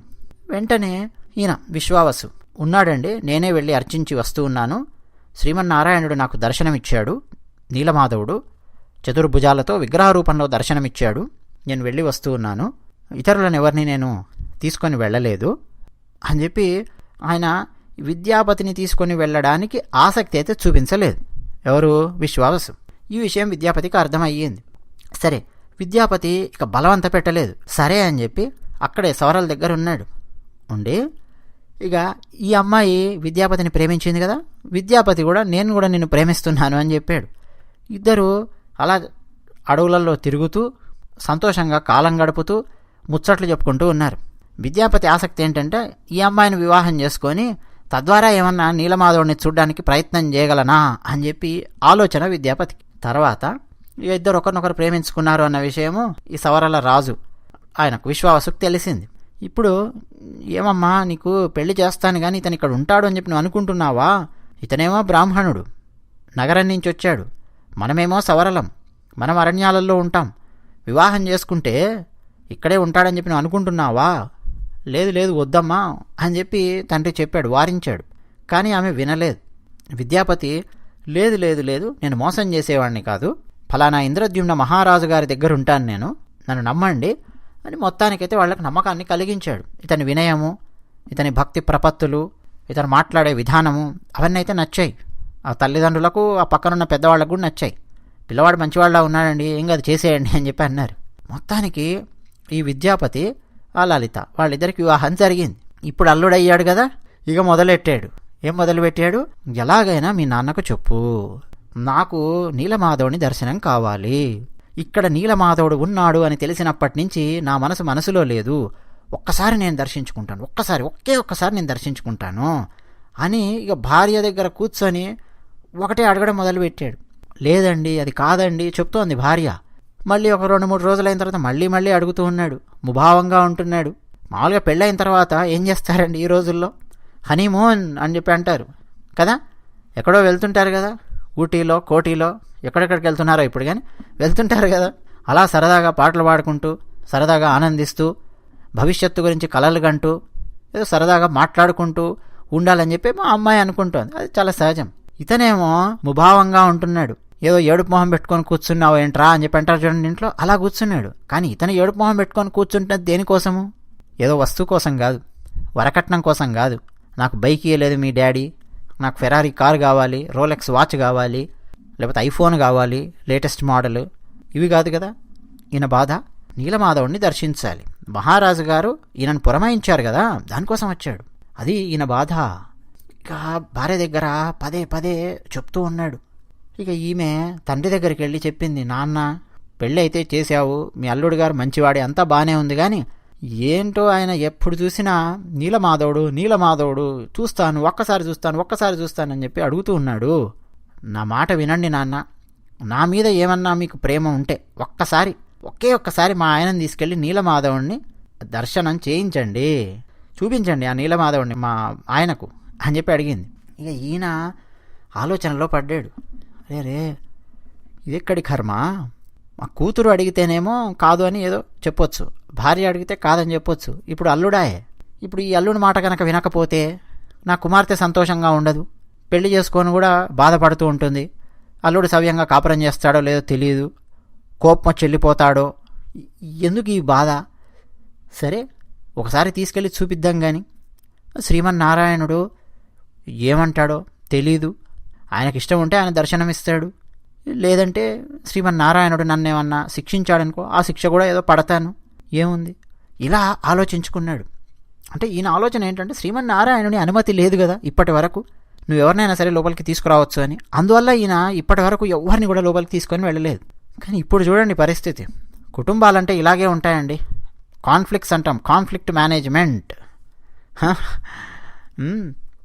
సరే నేను తీసుకొని వెళతాను, అయితే నీలమాధవుడు ఎక్కడున్నాడో ఆ దారి నువ్వు చూడడానికి వీల్లేదు, నీకు దర్శనం చేసుకోవడం కదా ముఖ్యము, దారి కనుక్కోవడం కాదు కదా. అందువల్ల కళ్ళకు నేను గంతలు కడతాను నీకు, అప్పుడే నేను తీసుకొని వెళ్తాను అని విశ్వావసు చెప్పాడు. విద్యాపతి సరే మామగారు దాందేముంది తప్పకుండా అన్నాడు. ఇక సిద్ధమయ్యారు. అది కూడా ఏంటంటే సాయంత్రము అయిన తర్వాత తీసుకొని వెళితే, అంటే ఉదయం పూట తీసుకొని వెళ్లకుండా కాస్త సాయంత్రము రాత్రి ఆ మధ్యలో కనుక బయలుదేరితే రాత్రి వరకు అక్కడికి వెళ్ళిపోతాము అని చెప్పి ఈయన ఆలోచన. ఎవరికి? విశ్వావసుకు. అంటే ఏమాత్రం కాస్త కళ్ళకు గంతలు అటు ఇటు తప్పిన ఏమన్నా చీకటే కదండి, చుట్టుపక్కల చూస్తే అడవే కనిపిస్తుంది, గుర్తుపెట్టుకోలేడు. మళ్ళీ టక్కున కళ్ళకు గంతలు కట్టేయచ్చు. ఇలా ఆలోచించాడు ఆయన. కళ్ళకు గంతలు, ఒక గంత మీద మరో గంత, ఆ గంత మీద మరో గంత, అలా 5-6 గంతలు గట్టిగా కట్టి పదండి అల్లుడు గారు అని చెప్పి తీసుకొని వెళ్ళారు. అయితే ఈ విద్యాపతి ఈయన సామాన్యుడు కాదు, ఈ అల్లుడు గారు పట్టుదల ఎలా ఉంటుందో ముందే మనం మాట్లాడుకున్నాం. తనతో పాటు ఆవాలు తెచ్చుకున్నాడండి. వీళ్ళు అలా నడుచుకుంటూ వెళుతూ ఉన్నారు. మెల్లిగా ఆయన పంచచెంగులో నుంచి అసలు ఈ విశ్వావసుకు అర్థం కాకుండా ఆవాలను మధ్యలో జారవిడుస్తూ ఉన్నాడు. అలా జారవిడుస్తూ వెళ్ళాడు. ఇక చాలాసేపు నడిచిన తర్వాత గుహలొచ్చాయి. గుహ ముందుకు వెళ్ళిన తర్వాత అప్పటికింకా కళ్ళగంతలు విప్పలా ఆ గుహకున్న బండరాయిని తొలగించాడిన. పదండి అల్లుడు గారు అని చెప్పి తీసుకొని వెళ్ళాడు. అంటే ఒక గుహ లాంటి దాని లోపలికి వెళుతున్నాము అన్న విషయం అయితే కొంత అర్థమైంది నాకు విద్యాపతికి. ఇక లోపలికి అలా తీసుకొని వెళ్ళాడు. ఇక లోపల కూడా ఎడమ కుడి తిరగాలి, మెట్లలాగా అంటే రాళ్లే మెట్లలాగా ఉంటాయి, దిగాలి, లోపలికి వెళ్ళాలి, లోతులు ఎక్కడో ఉన్నది కదా, తీసుకొని వెళ్ళాడు. అప్పుడు కళ్ళకు గంతలు విప్పాడు. ఒక్కసారి అలా తెరిచి చూసేసరికి ఎదురుగా శ్రీమన్నారాయణుని విగ్రహం. విగ్రహం ఏం మాయమవ్వలేదు, అదృశ్యం అవ్వలేదు, ఏమీ లేదు. విగ్రహం కనిపిస్తోంది. విగ్రహం నుంచి మాటలేం వినిపించట్లేదు, కానీ చక్కగా విగ్రహం కనిపిస్తోంది. విద్యాపతి ఒక్కసారి అలా చూశాడు. ఆశ్చర్యానందాలు. విద్యాపతిలో కూడా ఉన్న తాపాలన్నీ తొలగిపోయాయి. ఆది భౌతిక తాపము, ఆది దైవిక తాపము, ఆధ్యాత్మిక తాపము అన్నీ తొలగిపోయాయి.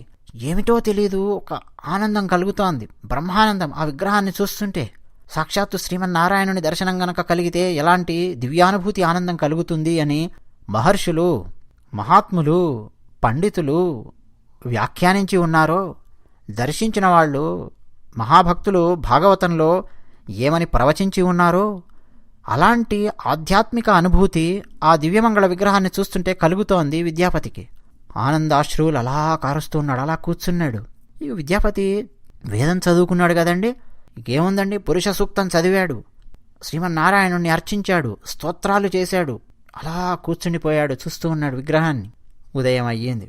అల్లుడు గారు ఇక మనం వెళ్ళాలి అని చెప్పి మామగారు తరుముతూ ఉన్నారు. మళ్ళీ కళ్ళకు గంతలు కట్టి అల్లుడు గారిని తీసుకొని వచ్చారు. ఎవరు? మామగారు. ఇంకేముందండి, ఈయన చూడాలనుకున్నాడు కదా, చూశాడు. ఇప్పుడు భార్యతో చాలా ఆనందంగా సంతోషంగా ఉన్నాడు. ఇక ఇద్దరు చట్టాపట్టాలు వేసుకుంటూ పాటలు పాడుకుంటూ ఆనందంగా గెంతులేస్తూ పాటలు పాడుతూ అలా తిరుగుతూ ఉన్నారు అడవుల్లో. చెట్టు పుట్ట అని సరదాగా అలా తిరుగుతూ మాట్లాడుకుంటూ భవిష్యత్తు గురించి, మనకు పిల్లవాడు పుడితే ఏం పేరు పెడదాం, అమ్మాయి పుడితే ఏం పేరు పెడదాం, ఇక ఇవే కదా ముచ్చట్లు, హనీమూన్ ముచ్చట్లన ఇలాంటి ముచ్చట్లు మాట్లాడుకుంటూ సరదాగా తిరుగుతూ ఉన్నారు. ఈయన విద్యాపతి సామాన్యుడు కాదు. మెల్లిగా మామగారికి అత్తగారికి చెప్పాడు, నేను మా తల్లిదండ్రులను చూసి వస్తానండి నగరంలో, వాళ్ళకి చెప్పొస్తాను, నేను ఇలా వివాహం చేసుకున్నాను అన్న విషయం కూడా వాళ్ళకి తెలియదు కదా, నేను వారికి చెప్పి ఇక్కడొచ్చి అమ్మాయిని తీసుకొని వెళతాను అని చెప్పాడు. ఈ అల్లుడు వెళ్తున్నాడంటేనే భయం అత్తమామలకు, మళ్ళీ వెనక్కి వస్తాడా రాడా అన్న సందేహం కూడా ఉంది. లేదు లేదు నేను ఖచ్చితంగా వెనక్కి వస్తాను, ఇదిగో నేను ఇక్కడ ఉండేది, ఇది నా చిరునామా, వీళ్ళు మా బంధువులు, ఇవి అన్నీ చెప్పాడు వాళ్ళకి నమ్మకం కలిగించేటట్టు. అప్పటికే ఈయన మాట్లాడుతున్న విధానం, ప్రవర్తిస్తున్న విధానం చూస్తుంటే ఈ అల్లుడి మీద నమ్మకమే ఉంది. అత్తామామలకు, భార్యకు, అందరికి కూడా మోసం చేసేవాడు కాదు అనైతే నమ్మకం ఉంది. పైగా ఇంద్రద్యుమ్న మహారాజు గారి దగ్గర ఉన్నాడని చెప్పి చెప్తూ ఉన్నాడు. పైగా శ్రీమన్నారాయణుడే మమ్మల్ని కాపాడుతూ ఉన్నాడు. అలాంటప్పుడు నా కూతురికి అన్యాయం ఎలా జరుగుతుంది, జరిగే ప్రసక్తే లేదు అని అత్యంత గాఢంగా విశ్వసించి ఉన్నాడు విశ్వావసు కదా. సరే, వాళ్ళ అనుమతి తీసుకొని భార్యకు చెప్పి ఇక బయలుదేరి వెళ్ళాడు. ఇంద్రద్యుమ్న మహారాజు గారి దగ్గరికి వెళ్ళి, మహారాజా కనుక్కున్నాను, నీలాచలం అడవుల్లో నీలమాధవుడు ఎక్కడున్నాడో కనుక్కున్నాను, ఈ కన్నులతో దర్శించాను, బ్రహ్మానందం పొందాను, మీరు కూడా దర్శించాలి, అసలు తాదాత్మ్యత, అసలు ఎలాంటి అనుభూతం అని చెప్పలేం మహారాజా అని చెప్పి చెప్పాడు. సరే అయితే మరి ఎక్కడున్నారు ఏంటి అంటే, కొంచెం ఆగాలి మహారాజా, ఆవాల గింజలు చల్లొచ్చాను, కొంచెం ఆగితే వర్షం పడుతుంది, మొలకెత్తుతాయి, మనం బయలుదేరొచ్చు, పట్టుకోవచ్చు అని చెప్పి చెప్పాడు. సరే అని చెప్పి మహారాజు గారు సంతోషంగా ఉన్నారు. ఇక ఆవాల గింజలు మొలకెత్తడం మొదలయ్యింది. ఇక బయలుదేరారండి మహారాజు గారు. విద్యాపతి అంగరంగ వైభవంగా దాన్ని తీసుకొని బయలుదేరారు. వెళ్ళి ఆ ఆవాల మొక్కల వెంట నడుస్తూ నడుస్తూ అడవులలో ఆ గుహను కనుక్కున్నారు. గుహ లోపలికి వెళ్ళారు. బండరాయి ఎక్కడుంది అర్థమైపోయింది. బండరాయి ముందున్న ప్రాంతంలో కూడా ఆవాలు మొలిచాయి. తొలగించారు. లోపలికి వెళ్ళారు. దిగారు లోపలికి వెళ్ళారు. చూశారు, శ్రీమన్నారాయణుడి విగ్రహం అక్కడ లేదు. ఎక్కడైతే ఏ పెద్ద రాతి సింహాసనం లాంటి ఆ ప్రాంతంలో చతుర్భుజుడైన నీలమాధవుని విగ్రహాన్ని విద్యాపతి దర్శించుకున్నాడో ఆ విగ్రహం అక్కడ లేదు. ఇంకేం చేస్తారండి వీళ్ళు? మహారాజు గారు ఎంత నిరాశ అంటే ఇక వెనక్కి బయలుదేరాడు. అయ్యో, విగ్రహము అదృశ్యమవడం ఏమిటి, ఎవరన్నా మాయం చేశారా, శ్రీమన్నారాయణుడే మనకు దర్శనం ఇవ్వకుండా మాయమైపోయాడా, అదృశ్య రూపంలో ఉన్నాడా, అదృశ్యమయ్యాడా, ఎవరన్నా తస్కరించారా, ఏం జరిగింది అర్థం కాలేదు. మహారాజు వీళ్ళందరూ వెళ్ళిపోయారు. ఇక ఇప్పుడు విద్యాపతి, సరే మహారాజా మీరు వెళ్ళండి, నేను వివాహం చేసుకున్నానని చెప్పాను కదా, నా భార్యను కలిసి వస్తాను అని చెప్పి వెళ్ళాడు. అల్లుడిని చూడంగానే మళ్ళీ అత్తమామలు సంతోషించారు, భార్య సంతోషించింది. చెప్పాను మా తల్లిదండ్రులకు, ఇక నిన్ను తీసుకొని వెళతాను అని చెప్పి అన్నాడు. వాళ్ళ ఇంట్లో ఉన్నాడు. మరుసటి రోజు విశ్వావసు పూజ చేద్దామని పూజా ద్రవ్యాలు అన్నీ తీసుకొని, నైవేద్యం పెట్టాల్సినటువంటి పదార్థాలన్నీ తీసుకొని బయలుదేరి వెళ్ళాడు. లోపలికి వెళ్ళి చూస్తే ఆయనకు అర్థం అయ్యింది. అసలు లోపలికి వెళ్ళడం కంటే ముందే అర్థం అయ్యింది. గుర్రాలు వచ్చాయి ఈ ప్రాంతానికి, అసలు ఏం జరిగిందో తెలీదు. ఆయనకు భయంగా ఉంది. వెళ్ళాడు. లోపలికి వెళ్ళి చూస్తే విగ్రహం లేదు. విశ్వావసుకు కూడా విగ్రహం కనిపించడం లేదు. ఇక చూడండి, పిచ్చివాడైపోయినట్టు అయిపోయాడు విశ్వావసు. శ్రీమన్నారాయణుడు ఎక్కడికి వెళ్ళాడు, ఎవరు వచ్చారు, ఎవరు తస్కరించారు, ఏం జరిగింది అని విశ్వావసు బాధతో ఇంటికి వచ్చాడు. ఇంటికి వస్తుంటేనే మధ్యలోనే చెప్పారు, మీ అల్లుడు గారు నిన్న రాజుగారిని కొంతమందిని తీసుకొని అడవిలో ఎక్కడికో వెళ్తుంటే చూశామండి అన్నారు. పాపం వాళ్ళకు కూడా తెలియదు కదా, నీలమాధవుడు అక్కడెక్కడో ఉన్నాడు, ఆ దిశగా వాళ్ళు వెళ్ళారని చెప్పి వాళ్ళకు కూడా తెలియదు. ఏదో మహారాజు గారు వచ్చారు, ఏదో వెళ్ళారని చెప్పి అనుకున్నారు అంతే వాళ్ళు. ఇక ఈయన అల్లుడు గారి దగ్గరికి వెళ్ళి ప్రశ్నిస్తే అల్లుడు కూడా బాధతో ఇది మామగారు విషయము అని చెప్పి ఆయన చెప్పాడు. అయ్యో ఎంత పని చేశారు అల్లుడు గారు, ఏంటిది, నేను మిమ్మల్ని నమ్మి మీకు చూపిస్తే మీరు మహారాజు గారిని మంది మార్బలాన్ని వెంట పెట్టుకొని ఎలా వచ్చారు, శ్రీమన్నారాయణుడు అదృశ్యమైపోయాడు అని ఆ విశ్వావసు బాధలో మునిగిపోయాడు. ఒక రకంగా అసలు పిచ్చెక్కిపోయినట్టు అయిపోయింది ఆయనకు. ఏంటేంటో తిరుగుతున్నాడు, చూస్తున్నాడు. ఇక ఆయన ఈ లోకంలో లేడు. మహారాజు పరిస్థితి కూడా దాదాపు అదే. ఇంత కష్టపడ్డాడు విద్యాపతి, అక్కడ అమ్మాయిని వివాహం చేసుకున్నాడు, ఆవాలు చల్లాడు, తాను స్వయంగా దర్శనం చేసుకున్నాడు. నేను దర్శనం చేసుకోవడానికి వెళితే శ్రీమన్నారాయణుడు నాకు కనిపించలేదేమిటి, ఇంకా నాతో దోబూచులాడుతున్నాడా, అంటే ఆ విశ్వావసు అనే సవర రాజుకు తప్ప ఇంకెవరికి కనిపించడా, మరి నాతో ఎందుకు దోబూచులాడుతున్నాడు, నాకు కనిపించడా అని ఇంద్రద్యుమ్న మహారాజు బాధలో మునిగాడు. భోజనం చేయడం లేదు, నీళ్లు తాగడం లేదు. ఒక మంత్రి సలహా ఇచ్చారు, మహారాజా అశ్వమేధ యాగం చేయండి, మనసు కుదుట పడుతుంది అని. అశ్వమేధ యాగం చేశాడు, మనసు కుదుట పడడం లేదు. నీలాచలం మీదనే ఒక ఆలయాన్ని నిర్మించి నరసింహస్వామివారి విగ్రహాన్ని ప్రతిష్ఠింపజేశాడు. ఆ నరసింహస్వామివారి ఆలయంలో నిద్రించాడు ఇంద్రద్యుమ్న మహారాజు. అక్కడ ఆ ఆలయంలో ఇప్పుడు జగన్నాథుడు కలలో కనిపించాడు. నీలమాధవుడు ఆయన్నే, జగన్నాథుడు ఆయనే, శ్రీమన్నారాయణుడు ఆయన్నే కనిపించాడు కలలో. మహారాజా ఉదయం ఉత్కళ తీరానికి వెళ్ళండి, సముద్రంలో ఒక పెద్ద దుంగ కొట్టుకొని వస్తుంది, ఆ దుంగను బయటకు లాగండి, ఆ చెక్క దుంగ, దాంతోనే విగ్రహాలను చెక్కించండి, బ్రహ్మాండమైన ఆలయాన్ని నిర్మించండి. మహారాజా అంతులేని కీర్తి ప్రతిష్టలను నువ్వు ఆ ఆలయాన్ని నిర్మించడం ద్వారా పొందుతావు, అంతులేని మనశ్శాంతి పొందుతావు. నా దర్శనము అదిగో ఆ విగ్రహ రూపంలో ఆ ఆలయంలో నిరంతరం నీకు లభిస్తుంది, నువ్వు మోక్షాన్ని పొందుతావు. వెళ్ళు మహారాజా, తెల్లవారగానే వెళ్ళు, వెళ్ళి సముద్రంలో కొట్టుకొని వస్తున్న ఆ దుంగను తీసుకో. ఇది శ్రీమన్నారాయణుని యొక్క ఆదేశం కలలో. మహారాజు గారు వెంటనే లేచి కూర్చున్నారు ఆ ఆలయంలో. ఇది నిజంగా అవుతుందా, భ్రమణ? ఎందుకంటే అంతకుముందు నేను నిద్రపోతున్నప్పుడు నారాయణుడు కనిపించడం, భోజనం చేస్తుంటే కనిపించడం, మధ్య మధ్యలో కనిపించినట్టుగా కనిపిస్తూ ఉన్నాడు. భ్రమణ, భ్రాంత, అర్థం కాని పరిస్థితి. నిజంగా దుంగ కొట్టుకొని వస్తుందా అని పక్కనున్న వాళ్ళందరినీ లేపి వాళ్ళకి చెప్పాడు. వెళ్ళి చూద్దాం మహారాజా, దాందేముంది అన్నారు. ఇక సూర్యోదయం అవుతుండగానే ఇక గుర్రాల మీద బయలుదేరారు, సముద్ర తీరానికి వచ్చారు. ప్రస్తుతం మనం పూరి చూస్తున్నాం కదా, దానికి దగ్గరలో ఉన్నటువంటి సముద్ర తీరం. నిలబడి అలా చూస్తూ ఉంటే పెద్ద దుంగ అండి, బ్రహ్మాండమైన చెక్క దుంగ సముద్రంలో కొట్టుకొని వస్తుంది. పోనీ దాంతోపాటు మిగతా ఇంకేమన్నా ఉన్నాయంటే ఇంకేమీ లేవు, ఒక దుంగ కొట్టుకొని వస్తుంది. కొన్ని కథలలో మనకు 3 దుంగలు కొట్టుకొచ్చాయన్నట్టుగా ఉంటుంది. మనకు స్థల పురాణంలో అక్కడ చూస్తే ఒకటే పెద్ద దుంగ కొట్టుకొని వస్తున్నట్టుగా ఉంటుంది. సరే, సముద్రం ఒడ్డుకు దాదాపు అది రాగానే ఇక లోపలికి వెళ్ళిపోయారు సైనికులు. ఆ దుంగను అంతే భక్తి శ్రద్ధలతో తీసుకొని వచ్చారు, సముద్రపు ఇసుకలో పెట్టారు. ఇక ఈ దుంగని ఇక్కడి నుంచి తరలించాలి. సరే, ఏనుగులను తీసుకొని రండి అన్నారు. ముందు ఏనుగు మీదకి ఎక్కించాలి అని ఇప్పుడు దుంగను కదిలించడానికి ప్రయత్నం చేస్తే ఆ దుంగ కదలడం లేదు. మళ్ళీ ఇదెక్కడి సమస్య అని చెప్పి రాజుగారు అనుకున్నారు. సరే, ఈ చుట్టుపక్కల ఎవరైనా మంది మార్బలం ఉంటే పిలవండి అన్నారు. ఆ చుట్టుపక్కల అడవుల్లో సవరాలు ఉన్నారు కదా, వాళ్ళ సహాయం అడిగితే వాళ్ళు కొంతమంది వచ్చారు. దుంగను కదిలించడానికి ప్రయత్నం చేస్తే కదలనే కదలదు. తాళ్ళేశారు, గొలుసులేశారు, చెయ్యి పెట్టి ఏం చేసినా కదలడం లేదు. టన్నుల కొద్దీ బరువు ఉన్నట్టుగా ఉంటున్నది ఆ దుంగను కదిలిస్తూ ఉంటే. ఏం చేయాలో అర్థం కాక దాన్ని కదిలించలేక ఇక సాయంత్రం అవుతోంది. మళ్ళీ అక్కడే చుట్టుపక్కల ప్రాంతాలలో డేరాలు వేసుకొని వాళ్ళు పడుకున్నారు. ఈలోపు ఆ సవరల రాజు విశ్వావసు ఆయన ఒక రకంగా పిచ్చెక్కిపోయినట్టుగా తిరుగుతూ ఉన్నాడు కదా. ఎక్కడున్నాడు నీలమాధవుడు, ఎక్కడున్నాడు అని చెప్పి వెతుకుతూ ఉన్నట్టుగానే తిరుగుతున్నాడు ఆయన. అదృశ్యం అయిపోయాడు కదండి నీలమాధవుడు. అలా నడుచుకుంటూ అలా వస్తూ ఉంటే సముద్ర తీరంలో ఈ చెక్క దుంగ మీద నీలమాధవుని విగ్రహం కనిపించింది. ఎవరికి? విశ్వావసుకు. వేగంగా పరిగెత్తుకొని వచ్చాడు. నీలమాధవ, ఇక్కడున్నావా? ఈ చెక్క దుంగ మీద నిన్నెవరు పెట్టారు, ఎవరు తీసుకొచ్చారు అని అలా చూస్తూ ఉన్నాడు విశ్వావసు. అయితే నీలమాధవుడు విశ్వావసుకు చెప్పాడు, విశ్వావసు, ఇక మీదట నేను ఈ రూపంలోనే ఉండబోతున్నాను. మహారాజు గారికి నువ్వు సహాయం చెయ్యి. ఈ దుంగను తీసుకెళ్ళాలి, విగ్రహాలను చెక్కించి ఒక బ్రహ్మాండమైన దేవాలయంలో ఉంచి పూజించాలి. ఇక ఇదే భవిష్యత్తు తరాలలో జరగబోతోంది. అలాగే నేను భక్తులందరినీ కంటికి రెప్పలా కాపాడతాను. ఇక మీదట ఈ దుంగ లోపల నేనుంటాను అని నీలమాధవుడు చెప్పాడు. విశ్వావసు నీలమాధవునికి నమస్కరించాడు. విశ్వావసు చూస్తుండగానే ఆ విగ్రహము ఆ దుంగ లోపలికి అలా వెళ్ళిపోతున్నట్టుగా ఆయనకు కనిపించింది. వెళ్ళిపోయింది లోపలికి. చూస్తున్నాడంతే.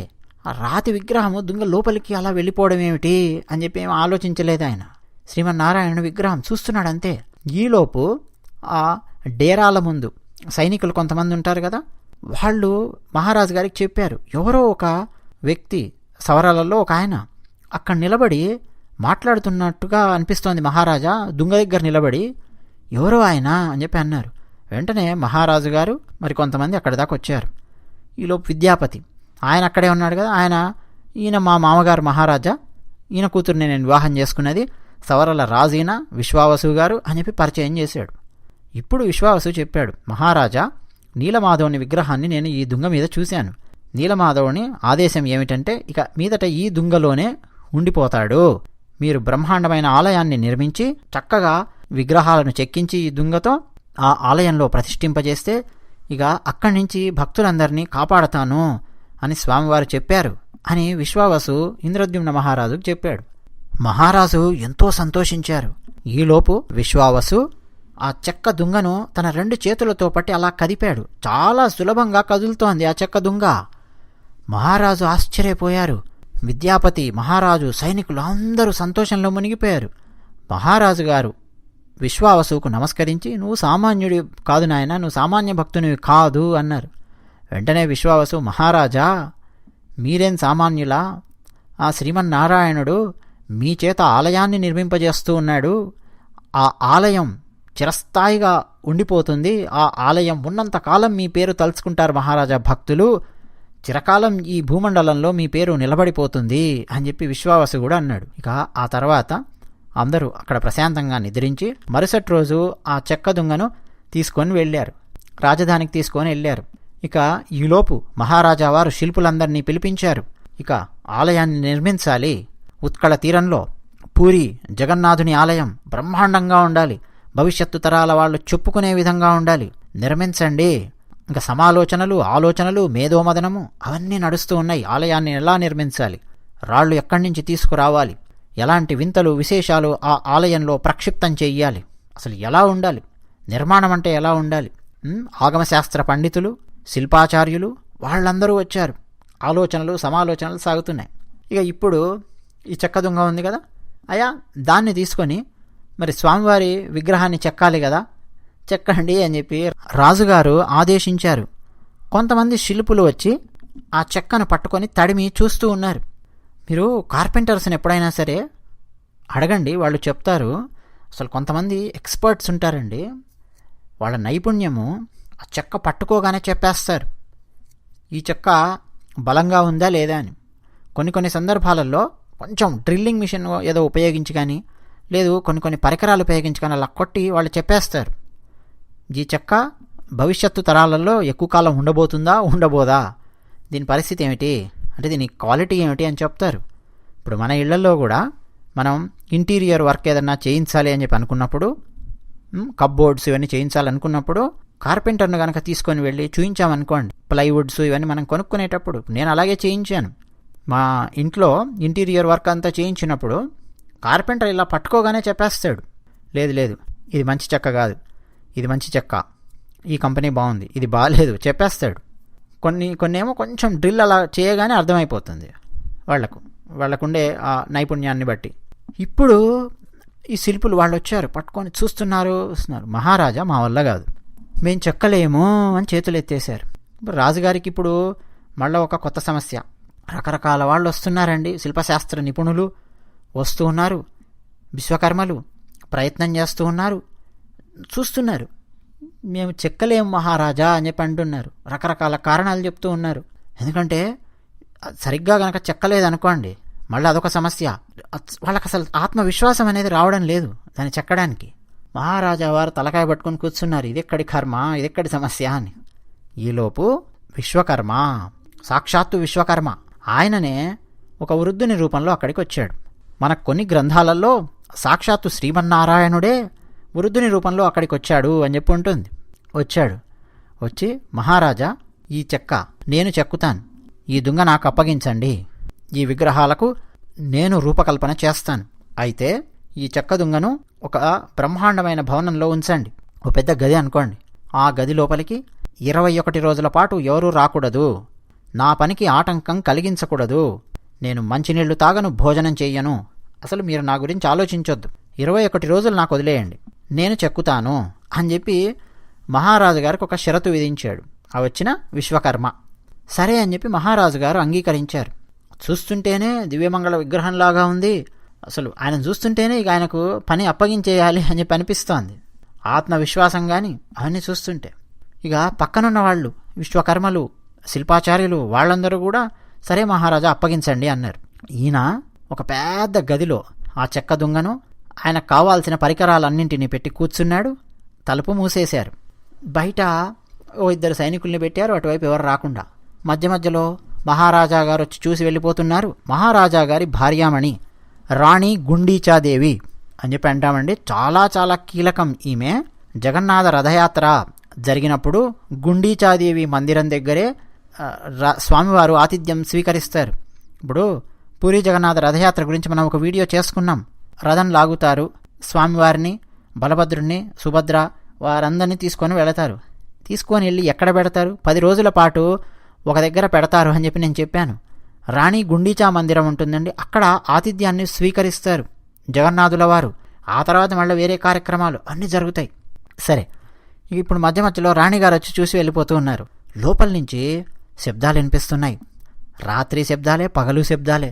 టిల్ టిల్ టిల్ అని టక్ టక్ టక్ కొట్టినట్టుగా ఏంటో చేస్తున్నట్టుగా శబ్దాలు.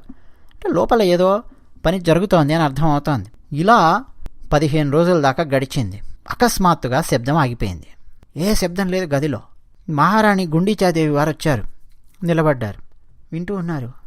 గంట, 2 గంటలు, 3 గంటలు, 4 గంటలు, 5, 6, 7, 8, 9 గంటలు గంటలు గంటలు గంటలు గడిచిపోతున్నాయి. లోపల నుంచి శబ్దమే లేదు. ఈయన ఉన్నాడా లోపల, లేడా? తిండి నీళ్లు లేక లోపలున్నాడు. బలహీనమైపోయి అంటే శారీరక బలహీనతంతో కింద పడిపోయాడా? శారీరక బలహీనతతో కింద పడిపోయాడా? పోనీ ఈ మందిరానికి ఇంకో ద్వారం కూడా ఏం లేదే బయటికి వెళ్ళడానికి? గాలాడక మరణించాడా? కావాలని పనాపాడా? ఏమైంది అని ఈమెకు 1,00,000 సందేహాలు మహారాణి వారికి. తెరవండి, తలుపు తెరవండి అని చెప్పి ఆదేశించింది. ఇక మహారాణి వారు ఆదేశించిన తర్వాత తలుపు తెరవకుండా ఎందుకుంటారు సైనికులు? తలుపు తెరిచారు. మహారాణి వారు లోపలికి వెళ్ళి చూస్తే లోపల శిల్పి లేడు. ఇప్పుడు మనం స్క్రీన్ మీద చూస్తున్నామే విగ్రహాలు, ఆ విగ్రహాలు ఉన్నాయి. పూరీ జగన్నాథుడు, బలభద్రుడు, సుభద్ర విగ్రహాలు కూడా పూర్తిగా చెక్కబడి లేవు. చేతులు లేవు, ఆ కాళ్ళు లేవు, సగం చెక్కిన విగ్రహాలు దర్శనమిస్తూ ఉన్నాయి. కళ్ళు మాత్రం పెద్ద పెద్ద కళ్ళు కనిపిస్తూ ఉన్నాయి. మహారాజు వారు వచ్చారు, చూశారు. ఇక మహారాజు వారి ఏడుపు కాదండి, కింద పడి ఆయన ఏడవడమే. శిల్పి ఎవరు? వారెవరో సామాన్యులు కారు. సాక్షాత్తు విశ్వకర్మ, లేకపోతే సాక్షాత్ శ్రీమన్నారాయణుడే వచ్చాడా? మనం కనిపెట్టలేకపోయాము. ఎందుకు మనం తలుపు తెరిచాము? ఒక సామాన్యమైన మానవుడు వచ్చుంటాడు, ఆయనకేదో ఇబ్బంది కలిగి ఉంటుంది అన్న మంచి ఉద్దేశంతో మనం తలుపు తెరిచాం తప్ప దురుద్దేశం కాదు. కానీ ఆదేశాన్ని పాటించి ఉంటే బాగుండేదే అని రకరకాలుగా ఆలోచిస్తూ ఏడవడం మొదలుపెట్టాడు. మహారాణి వారు ఏడవడం మొదలుపెట్టారు. ఇప్పుడు మహారాజు గారికి బ్రహ్మదేవుడు ప్రత్యక్షమయ్యాడు. నాయనా ఇంద్రద్యుమ్న, నువ్వేమీ బాధపడకు. స్వామివారి రూపాలు ఇదే రూపంలో ఉంటాయి, ఇదే రూపంలో పూజలందుకుంటాయి. నేను ప్రాణప్రతిష్ఠ చేస్తాను. నీ ఆలయము పూర్తయిన తర్వాత ఈ విగ్రహాలను ఆ ఆలయం లోపలికి చేర్చి అద్భుతమైన ఉత్సవాన్ని చేయి. సాక్షాత్తు ఆ శ్రీమన్నారాయణుడు నీలమాధవుని రూపంలో వెలిసి మీతో దోబూచులాడాడు. ఆ నీలమాధవుని యొక్క అనంతానంతమైన శక్తి ఇదిగో ఈ విగ్రహాలలో ప్రతిష్ఠితమై ఉన్నది. ఈ విగ్రహాలను ప్రతిష్ఠించు. పూరీ జగన్నాథుడు అన్ని వేళలా మిమ్మల్ని కాపాడుతూ ఉంటాడు. మహారాజా, ఆ ఆలయంతోనూ ఈ పూరీ జగన్నాథుని ఈ విగ్రహాలను అక్కడ ప్రతిష్ఠించడంతోనూ నీ జన్మ చరితార్థమవుతుంది. బాధపడకు మహారాజా అని బ్రహ్మదేవుడు చెప్పాడు. ఆ తర్వాత ఇక మహారాజు గారు సంతోషించి ఇక బ్రహ్మాండమైన ఆలయాన్ని నిర్మింపజేసి ఆ ఆలయంలో పూరీ జగన్నాథుడు, బలభద్రుడు, సుభద్ర ఈ విగ్రహాలను అక్కడ ప్రతిష్ఠింపజేసి ఇక అక్కడి నుంచి ఇప్పటి వరకు ఎంత అద్భుతంగా పూరీ జగన్నాథుని యొక్క వైభవము నలు దిశలా వ్యాపించిందో మనం చూడొచ్చు. నేను మొట్టమొదటగా చెప్పాను, ఈ కథ ప్రారంభించినప్పుడు ఎంతమందికి గుర్తుందో లేదో నాకు తెలియదు. చాలామంది సంపూర్ణంగా కథ వినరు. కొంతమంది మొట్టమొదట ఏం జరిగింది, మధ్యలో ఏం జరిగింది మర్చిపోతూ ఉంటారు. అందుకే మళ్ళీ మళ్ళీ వినాలి. ఒక 4-5 రోజుల తర్వాత మళ్ళీ వినండి వీడియో. మీ మనసులో నిక్షిప్తం చేసుకోండి. మొదట నేను చెప్పాను, ఏం చెప్పాను? సామాన్యులు కట్టించిన దేవాలయాలు మహాత్ములు అడుగుపెట్టడం వల్ల అవి ప్రసిద్ధికెక్కుతాయి. కానీ కొన్ని దేవాలయాలు అలాంటివి కావు. వాటి ప్రాశస్త్యము, వాటి మాహాత్మ్యము తెలియడం వల్ల మహాత్ములు, యోగి పుంగవులు ఆ దేవాలయాల లోపలికి వెళతారు, స్వామివారిని దర్శించుకొని తరిస్తారు. అలా మహానుభావులు ఆది శంకరాచార్యుల వారు, రామానుజాచార్యుల వారు, నింబార్కాచార్యుల వారు, శ్రీపాద వల్లభాచార్యుల వారు, ఇలా ఎందరెందరో పూరీ జగన్నాథుణ్ణి దర్శించుకొని సేవించి తరించారు. పూరీ జగన్నాథుని ఆలయం సామాన్యమైన ఆలయం కాదు. సాక్షాత్తు శ్రీమన్నారాయణుని శక్తి నిక్షిప్తమై ఉన్నటువంటి ఆలయము. ఇక అక్కడున్న వింతలు విశేషాలకు కొదువేం లేదు. శ్రీమన్నారాయణుని యొక్క ఆలయం, పూరీ జగన్నాథుని యొక్క ఆ ఆలయాన్ని నిరంతరము సుదర్శనుడు రక్షిస్తూ ఉంటాడు. ఆలయం మీద సుదర్శన చక్రం ఉంటుందండి. అసలు పూరిలో మీరు నిలబడి ఆలయ గోపురం చూస్తే మీరు ఎక్కడి వైపు నిలబడి చూసినా మనల్నే చూస్తున్నాడా సుదర్శనుడు, ఆ సుదర్శన చక్రము అన్నట్టుగా కనిపిస్తూ ఉంటుంది. బ్రహ్మాండమైన సుదర్శన చక్రం పూరీ జగన్నాథుని ఆలయం మీద ప్రతిష్ఠింపబడింది. అన్నట్టు ఈ కథలో మనం ఆ చిన్ని కృష్ణుడు, బాలకృష్ణుడు వచ్చి విద్యాపతితో మాట్లాడినప్పుడు ఆ సంభాషణ ఒక్కసారి గుర్తు చేసుకోవాలి. ఏమిటది? నేను పాత కుండలో తిననయ్యో, కొత్త కుండలో తింటాను. మా నాన్నగారికి బోలెడు ఆవులున్నాయి, మా దగ్గర చాలా కుండలున్నాయి. పాత కుండ పగిలితేనే కదా కొత్త కుండ వచ్చేది అన్నాడు. గుర్తొస్తుందండి సంభాషణ? పూరీ జగన్నాథునికి ప్రతిరోజు కొత్త కుండలో నైవేద్యాన్ని తయారు చేసి పెడతారు. నైవేద్యం దానికి ఉన్నటువంటి ప్రసిద్ధి అంతా ఇంతా కాదు, సర్వం జగన్నాథం అంటాం. దాని గురించి మనం మరోసారి మాట్లాడుకోవడానికి ప్రయత్నం చేద్దాం. పూరీ జగన్నాథుని యొక్క నైవేద్యం గురించి ప్రతిరోజు కొత్త కుండలో వారికి నైవేద్యం పెడతారు. ఎన్నెన్ని పదార్థాలు చేస్తారో ఆ నైవేద్యానికి భక్తులందరూ తరిస్తారు. పూరీ జగన్నాథుని ఆ ప్రసాదాన్ని తిని స్వామివారి అనుగ్రహాన్ని పొందినట్టుగా భావిస్తూ తరిస్తారు. ఈ కుండలు పగలగొట్టడం అనే దాని గురించి భాగవతంలో అత్యద్భుతంగా వర్ణింపబడి ఉంది. దానిమీద ఎన్నెన్నో ఆధ్యాత్మిక కోణాలలో రకరకాల వ్యాఖ్యానాలున్నాయి. కుండను పగలగొట్టడం మీద అంటే కుండ కూడా ఈ దేహం లాంటిదే, దేహం పగిలిపోయింది అంటే మరో కొత్త దేహాన్ని తీసుకుంటుంది ఆత్మ అన్న కోణంలో చెప్పిన వారు ఉన్నారు. కుండను మాయా అని చెప్పినటువంటి వాళ్ళు ఉన్నారు. రకరకాల వ్యాఖ్యానాలు, అద్భుతమైన వ్యాఖ్యానాలు ఉన్నాయి. వ్యాఖ్యానాలు చేసిన వాళ్ళు కూడా సామాన్యమైన వారు కాదు. భాగవతం మీద శ్రీధరస్వామి వ్యాఖ్యానం అద్వైత కోణంలో అద్భుతమైన వ్యాఖ్యానం ఎన్నెన్నో ఉన్నాయి కుండ పగలగొట్టడం మీద. అందుకని ఏది సామాన్యంగా మనం వినకూడదు, సామాన్యంగా తీసుకునేవి కావండి. ఇప్పుడు ఆ ప్రేమ కథకు సంబంధించి ఉందనుకోండి, ఆ అమ్మాయిని ఏ విధంగా వివాహం చేసుకున్నాడు అన్నది మనకు ఒక్కొక్క చోట ఒక్కొక్క రకంగా వినిపించవచ్చు. కొన్ని చోట్లనేమో ఆ అమ్మాయి నీళ్ళల్లో పడుతుంటే కాపాడాడు అలా ఉంటుంది. కొన్ని చోట్ల సరాసరి వెళ్ళి ఆమెను వివాహం చేసుకున్నాడు అన్నట్టు. కొన్ని చోట్ల ఆ ప్రేమ మరో రకంగా వికసించినట్టు. ఆ సంఘటన ఒకటి రెండు మనకు మారొచ్చేమో, కానీ ఆమెను వివాహం చేసుకున్నది మాత్రం ఖాయం. విద్యాపతి గురించి చెప్తూ ఉన్నాను. అంటే మనం కథ మరో చోట ఎక్కడన్నా విన్నప్పుడు చిన్న చిన్న మార్పులు చేర్పులు అక్కడక్కడ కనిపించవచ్చు. ఏనాటి కథలు, ఏనాటి గాథలండి ఇవన్నీ కూడా. స్కాంద పురాణంలో పూరి జగన్నాథుని యొక్క వైభవం గురించి సాక్షాత్తు లక్ష్మీదేవి యమధర్మరాజుతో మాట్లాడినటువంటి సంభాషణ ఉంటుంది. అక్కడ ఉండే ఒక అద్భుతమైన సరస్సుకు సంబంధించిన గాథ స్కాంద పురాణంలో ఉంది, మహాభారతంలో ఉంది. ఇంద్రద్యుమ్న మహారాజు గారికి సంబంధించిన ఒక గాథ. ఎన్నెన్ని గాథలండి పూరి జగన్నాథునివి. అవకాశం వచ్చినప్పుడు పూరి జగన్నాథుని దర్శించుకోవడానికి ప్రయత్నం చేయండి. ఈ వీడియోలో మనం మాట్లాడుకున్న విషయాలను కూడా గుర్తు చేసుకోవడానికి ప్రయత్నం చేయండి. ఇతిహాసం ఛానల్కు సబ్స్క్రైబ్ అవ్వడం ఎట్టి పరిస్థితుల్లో మర్చిపోకండి. సబ్స్క్రైబ్ అయ్యి వెంటనే బెల్ బటన్ నొక్కండి. ఇతరులకు కూడా చెప్పండి. మీ అభిప్రాయాలను కామెంట్ సెక్షన్లో రాసి మాతో పంచుకోండి. మరొక్కసారి మనం పూరి జగన్నాథుణ్ణి స్మరించి ముగిద్దాం. కదాచిత్ కాళింది తట విపిన సంగీత కవరో ముదా గోపీ నారీ వదన కమలాస్వాదన మధుపః రమాశంభు బ్రహ్మామరపతి గణేశార్చితపదో జగన్నాథస్వామి నయన పదగామి భవతు మే. జై శ్రీమన్నారాయణ.